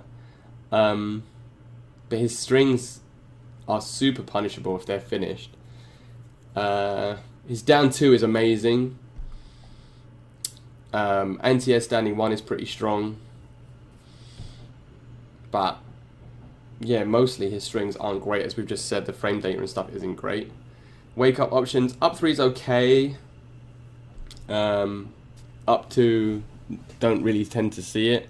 And his fatal blow is pretty good because it can go quite far. Though, because there's that little first hit, sometimes it can juggle and not combo, which I've seen happen before a few times. So even though it's pretty good in terms of range, it can actually hit the guy out of the juggle because of the startup animation. So I would say Kung Lao, I don't even know, man. I would say he was probably even a B tier character, you know. Honestly, I just don't think he has the tools. I think he's exactly the same as Shao Kahn in the sense that he's not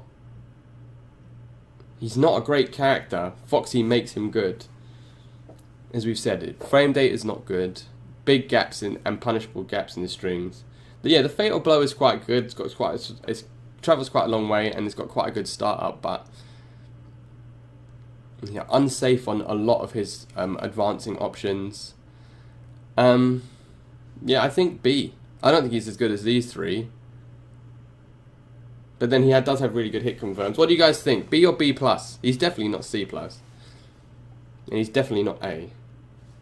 B kept B tier. Yeah, does anybody think that I'm being harsh and that he should be upper tier? You put Shao before Lao? Yeah, I guess, potentially. I mean, Shao Kahn does do much more damage. He's got much better range on his normals. Better hit confirms. He's actually plus on some buttons. B+, between B and B+.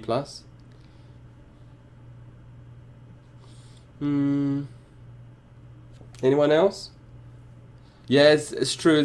But then it is a 38 frame startup, so you know, doing it as a meaty obviously is a good option, and it's active enough that it can beat a lot of up 3s because it just keeps going after the invincibility frames have worn out, so that's good. But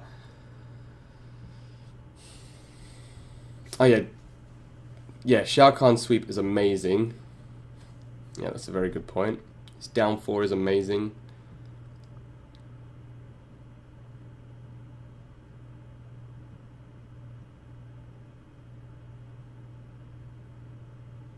Yeah, I don't know.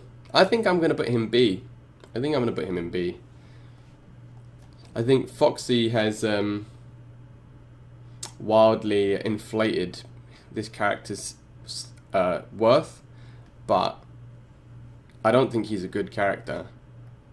I think he has a few good tools. I think the Z-Hat is a good gimmick, but you know, when they do like whatever cancel into Z-Hat in your face, that is very much a gimmick. It's like Kotal Khan's sword. You know, his sword startup is 40-something frames. This is 38 frames. They're almost exactly the same. It's almost exactly the same thing.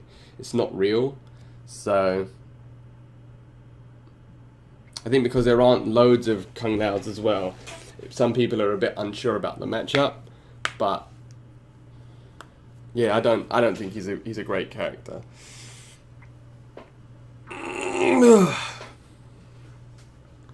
So yeah, I'm gonna stick him in B, unless Foxy's here and he wants to counter argue me, or any other top level Kung Lao wants to come in with some knowledge. Okay, Liu Kang. So Liu Kang has Wuxi Legend and was it Lo Hag Quan, however you pronounce that. Obviously the Quan spec is the one that gets the most play. Wuxi Legend isn't bad, but it doesn't have the low fireball, which seems to be a massive part of Liu Kang's pressure options, is cancelling into low fireball. Yeah, this is where we might start getting a bit controversial. I think this is Liu Kang's placement on a list. Yeah, Liu Kang's placement on tier list, I think, is often up to a lot of debate. Obviously, I think both his variations are good, but obviously the low fireball variation is the one that gets the most movement. That gets the most usage. Movement options. Obviously he's got Dragon Kick, which is a really fast reversal, so that's good, but not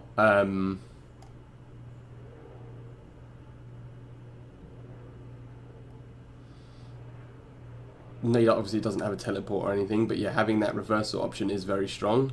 Overall damage, it's not amazing outside of the corner. I mean, his best confirm is he doesn't have any mid-screen combo extenders really, so his best confirm is like something into bicycle kicks.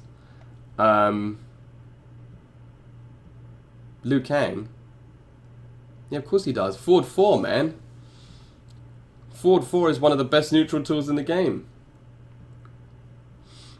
But we'll get to that. We'll get to that when we get to strings. Overall damage, again, is not fantastic mid-screen, but in the corner he does crazy damage, especially if he hits you with the crushing blow off the parry, or you know, he gets you with the forward 4 counter hit crushing blow in the corner. Then you're looking at big damage. Nuclear Davey, who hasn't popped up in the stream in a while, but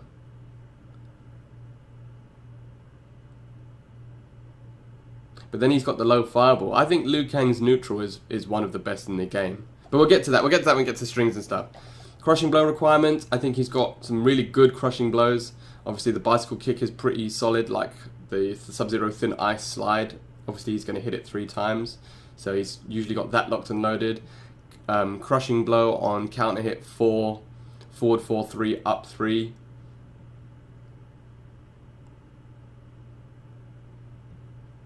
But that's not so much the character. That's more, I think that's more how they're played.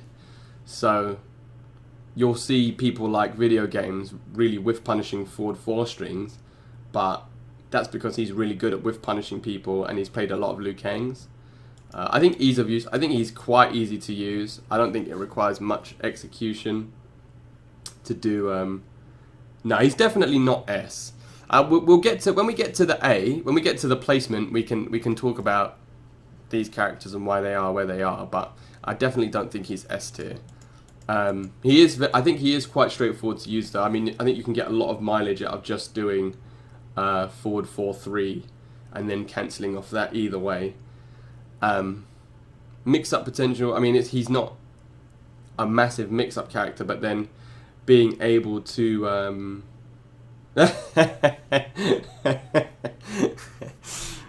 triple S plus. I don't think he's got a lot of mix-up potential like an Aaron back 2-2s 50-50s or anything like that, but the fact that he has so many options that he can cancel into off forward 4, which is such an amazing stagger, it just gives him so much pressure, because he can do forward 3, cancel it into the parry if he does a down 1. If you try and down 1 mesh to interrupt it and he cancels it into the parry, he's got you. Well, I said if he's here and he wants to counter argue me, he's happy. I mean, he already came in and said Collector was too high, so that's why I put Collector lower.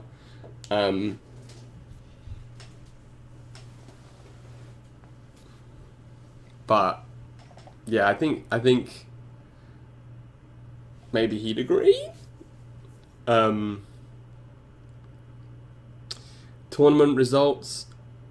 We've seen him in a few top 8s. Obviously, Ninja Killer has a great Liu Kang. Rewind has a great Liu Kang. Silver Eye has a great Liu Kang.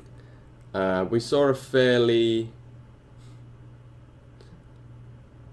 Oh no, it is my list. But as I always say, if people want to come in and they've got more knowledge than me about certain characters and they want to make a point and they want to put their point across, I'm happy to listen. So that's why I'm doing this as a discussion, and I ask you guys what do you think? Like before with a few characters. I'm happy because I don't play Collector, so I'm just going by, and I've not fought any good ones. So yeah, it's community driven. Yeah, thank you, Power Masher. Yeah. So I'm happy to listen to people's opinion on stuff, especially if I don't know, or I'm not as knowledgeable. Like I said, I've not fought any good collectors, so no, he's definitely not S tier. I mean, the tournament results, if he was S tier, he'd have won more tournaments by now. All of these characters have won tournaments. Liu Kang hasn't, as far as I'm aware, hasn't won any. And let's go down. Liu Kang. White, black, really? He'd see more use. Yeah, 3rd at Stunfest. I mean, Ninja Killer's a fantastic Liu Kang, but... Hey, Old School Gamer. How's it going, my dude? You alright?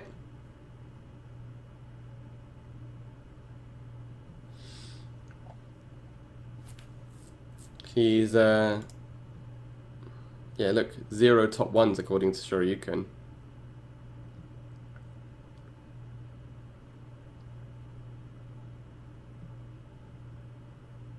Yeah, oh, don't worry, we're gonna talk about that as soon as we finish this.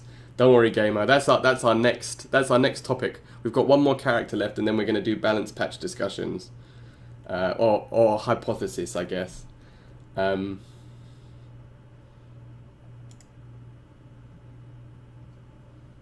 Yeah, the tournament results haven't been great.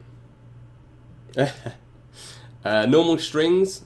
I mean, he's got quite a few high starting strings. But this is what we're taking into in regard to an offline tier list, because I don't want to just give my opinion on everything. I mean, generally this is my opinion for the most part, but firstly, as Papa Mesha has elaborated, it is a community effort, but also you have to take tournament results into consideration, because they're such a vital part of the game, and especially how the game is considered balance wise. If for argument's sake, Aaron Black was considered to be a really strong character and he never won any tournaments and never got to top 8, he wouldn't get buffed. Yeah, she's definitely it. Anyone that can hit you with 380 damage 1-bar middle combos. Yeah, well, that's why Biohazard beats people. He doesn't beat people because Kano's good. He beats people because he's a flawless block robot. Yeah, but it's still a 50-50. Not knowing how to block, knowing that Sonya's going to do an overhead or a low doesn't mean that you're going to be able to block against an overhead or a low. Because she's still going to be hitting you with... It's like yesterday when... I didn't realise that he was in chat, bless him, but when we were talking about Undead Jim getting deleted by Dizzy TT's 56% Sonya combo in the corner, all of that was unbreakable. He made one bad read. Nah, she's definitely S, man. She does too much damage, and she has too many options. Her zoning game is great. She's got 3 or 4 really practical crushing blows, strong 50-50s, like almost 300 damage no bar combos. She just does too much damage, man. And the fact that it's a straight 50-50, yeah. Well, I didn't know he was in chat. I didn't know he was in chat until I saw him put a sad face, and then I was like, oh, bro, I'm so sorry. But yeah, I mean, it was just a perfect example, you know. He guessed wrong once. He had the massive life lead. He guessed wrong once. He had 56%, and he lost. So, yeah, punishable. That's why she's not the best in the game. But you still have to be ready. Like, back 1-2 is -9. I've never seen anybody punish back 1-2 because everyone's terrified that she's going to pull the trigger on the 3. I don't think she will get nerfed, you know. But we'll talk about that in a second. Let's finish Liu Kang and Geras, and then we can talk about balance patches. Oops, normal strings one. Yeah, Liu Kang strings. Obviously, yes, he does have gaps in his strings that can be flawless blocked. But the fact that he can special cancel out of any string makes it difficult to punish, because, you know, anytime you think that it's safe to press a button, he can just special cancel into low fireball, and he can special cancel into the parry, and, you know, special cancel into bicycle kick, etc, etc. So yeah, really strong stagger pressure, as we've said. Arguably one of the strongest in the game. Wake up options, up 3 is pretty good. Up 2 is not great, because up 3 moves a little bit further forward. And his fatal blow is pretty good because it's quite fast and it goes quite far.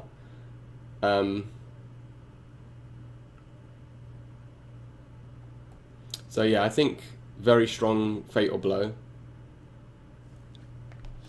I think Liu Kang is A+. I don't think he's A. I don't think he's S, rather, but I do think he's an A+. What did we have him last time? A-. Yeah, no, I think he's A+. He does have hitbox issues. A lot of characters, especially female hitboxes, tend to whiff a little bit, but I feel like just his stagger pressure alone and the options that he gets from it are, yeah, throw crushing blows, of course, yeah. So yeah, just the pressure that you get, the stagger pressure you get from him, and the ability is... Oh yeah, I do. I mean, like I said, I don't think he's S. So, I mean, spoiler alert, Geras is an S. But the S characters, and I said it a lot yesterday, and I'll say it again today. The S tier characters in the game play different games to everybody else. These characters force you to play their game, right? Aaron Black, stagger pressure back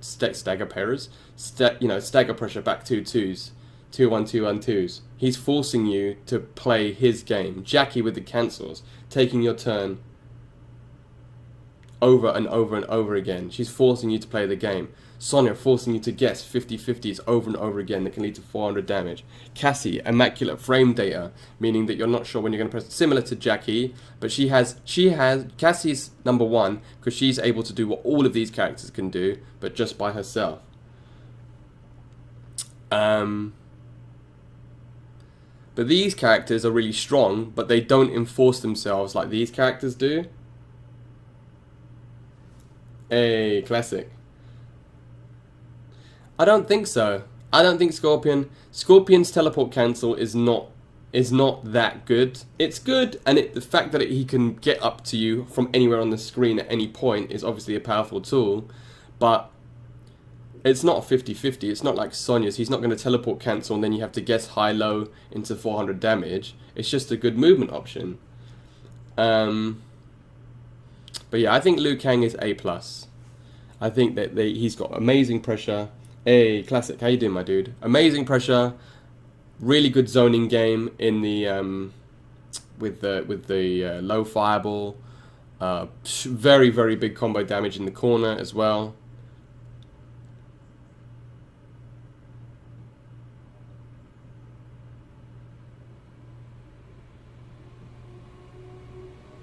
Yeah, exactly. And that's another thing as well. Obviously, it's dependent on his bar. If he doesn't have meter, he's just like Searing Rage Scorpion, but he doesn't have the damage. So, yeah, he's a strong character. He's definitely a strong character, but he's not top tier. Yeah, and finally, yeah, exactly. 150, yeah. S tier is Scorpion is definitely S tier on there on Wi-Fi. Look, like I said, we'll do an online tier list one day, and we'll see. We'll see. I can imagine that these will be drastically different. Thanks, Classic. See, I feel like it's a trade because I think Searing Rage has much higher damage. And much more consistent damage, but then obviously Reborn has the mix-up, so it's dependent on what you want to do. If you're good at whiff punishing, then you can probably just pick Searing Rage and get like 340 damage combos each at a pop. But if you want the mix-up and you want a much more concrete way of getting in, then you can Reborn. Garrus. Alright, we'll get into Garrus, shall we? My main character, until Tuesday anyway. The man with the time plan, the Crushing Blow King. He, variation-wise, obviously, Infinite Warden is a monster. New Era, I think, has a lot of potential as well. It's still a very strong spec, because obviously he still has the Crushing Blows, but doesn't have the combo potential, but he does have the mix-ups. So, his command grab being a mid as well. Yeah, both of his variations are strong. I think obviously Infinite Warden is much stronger, but both of them are definitely viable. Movement options, unless he hits you with a Sand Trap, is 0. So he does struggle a little bit against very strong zoning characters. Overall damage, Nani? Overall damage is very, very, very high. Obviously, he's got 4 very, very strong crushing blows that can do between 320 and 340 damage each time, which is super practical, which goes into his crushing blow requirements. Combo damage, optimal combos now, they're looking at 360. 360 one-bar combos, which is obviously very high. He has the Gauntlet, which people are figuring out much more tech with now, which can lead to like 65% damage in the corner. Like a lot of it is unbreakable as well, so massive, massive damage. Crushing blow requirements, as we've said, super easy.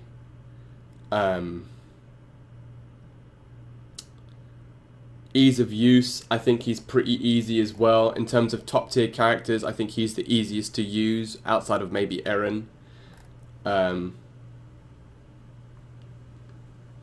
yeah, I think Garrus, for what you want to get out of him, even if you just want to do, which leads into mix-up potential, 1-1-1 Sand Trap, 1-1 Sand Trap, or 1-1-1 overhead, you know, that's just a mix-up. You can just jump in and do that every time. That's just a straight 50-50.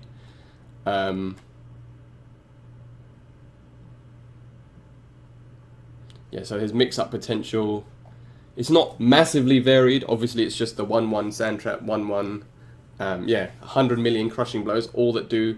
Hold on, look at this game. I don't know if you guys saw my stream the other day, but Deoxys tweeted about this was around with my Garrus the other day on stream. Hold on, let me full screen this. 2-2-2-2 over and over again. Watch this.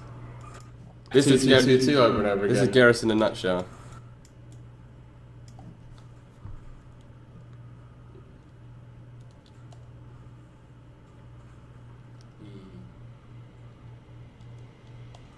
Hey, Rose go. Oh no. God. This guy just got hit with 3 crushing. Did you guys see that? I've never done that before. That's Garrus in a nutshell. That guy made 3 mistakes, got 3 crushing blows for 340 damage each, and lost the round. So, you know, very, very, very strong crushing blow requirements. Mix-up potential obviously is great. Tournament results speak for themselves. Yeah, the perfect round, yeah. Tournament results speak for themselves. Deoxys won DreamHack Dallas. He's in every top 8. I think there was 3. Yeah, I know. All he had to do was block, but I was just saying, what? I whiff punished his back 3 with my sand trap. Yeah, I was Garrus, yeah. I'm just saying I play Garrus. I'm just saying, But yeah, no, the first one was, he did block. The first one was a whiff punish. The second one was him getting hit on pressing buttons on wake up, and the third one was him blocking. So he just guessed wrong 3 times. Yeah, 3 Garruses on top 8 at Evo. You know, the character speed. I think he's second on the Shoryuken list. Yeah, after Jackie. So yeah, tournament results speak for himself. Normal strings. I mean, obviously 1-1 sand trap into 1 or 1-1-1 overhead is great. We're finding a lot more gaps in his strings. Yeah, as we saw, a lot of people were flawless blocking 1-1 at Evo, which I didn't even know you could do, but a lot of people were flawless blocking 1-1. Obviously, we're finding a lot more people being able to low profile forward 2-1-2, like Johnny Cage. Can just down 1 under it. Cassie can low profile it. There's a lot of characters that can just go straight under forward 2-1-2 now, which is obviously a big blow to his pressure. But yeah, the jump in 1-1. But flawless, you can still flawless block the 1-1. So many people were flawless blocking 1-1 at Evo. Forward 3-2 is a good button. Good, and it catches people a lot of the time. Anti-airing. His low buttons are rubbish. Thanks, Nick. His low buttons are rubbish, but down 4 into sand trap is pretty decent. Wake up options. Obviously, he's got the best up 2 in the game. His up 3 isn't great, but it's got quite a lot of range. I guess as like a hitbox around him, so it's not awful. But his up 2 is where the money is. And he's got a fantastic fatal blow as well. So I mean, it's pretty clear. I think he's here. I think he's better than. I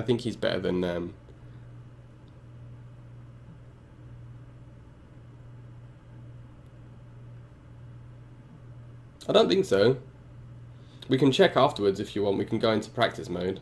But thanks, Nick. But yeah, I think he's definitely. I had him A+ last time, but definitely an S tier character. Yeah, oh yeah. I mean, good. I mean, there's no way that you can argue that he's not an S tier character anymore. The amount of damage that he does. I mean, he can be quite linear in terms of his approach to you, like damage wise, but it isn't his approach that makes him so good. It's a lot of his reversal options. Obviously, getting counter hits on his crushing blows is a reversal option. His wake up 2 or his flawless block up 2 is an awesome option. As we saw Tekken Master against Dragon, he was up 2ing everything. So, you know, if you have that as an option, obviously you're going to get a full combo after every up 2 on a say break. It is player dependent, but again, these aren't options specifically just to those players. These are all options.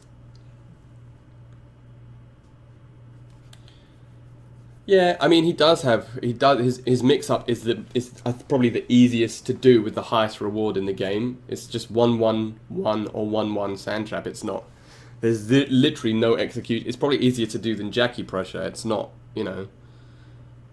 Outside of Sonya, maybe.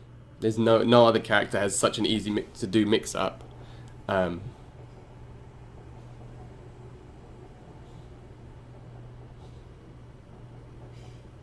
Raiden matchup tier list. I think he loses to a lot of characters, to be honest with you. Though I do get I actually get a lot of value as against Cetrions, funnily enough, as Raiden.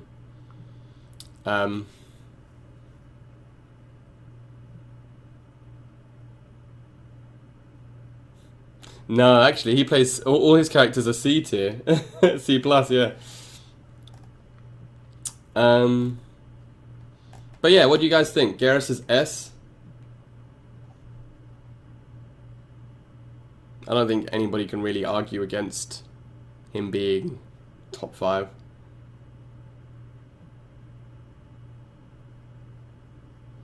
Definitely one of the strongest characters in the game. Oh, thanks, man. But yeah, I mean that's the. Well, he took his job, didn't he? You took a job. Took a job. He took Raiden's job, so yeah. This is the tier list.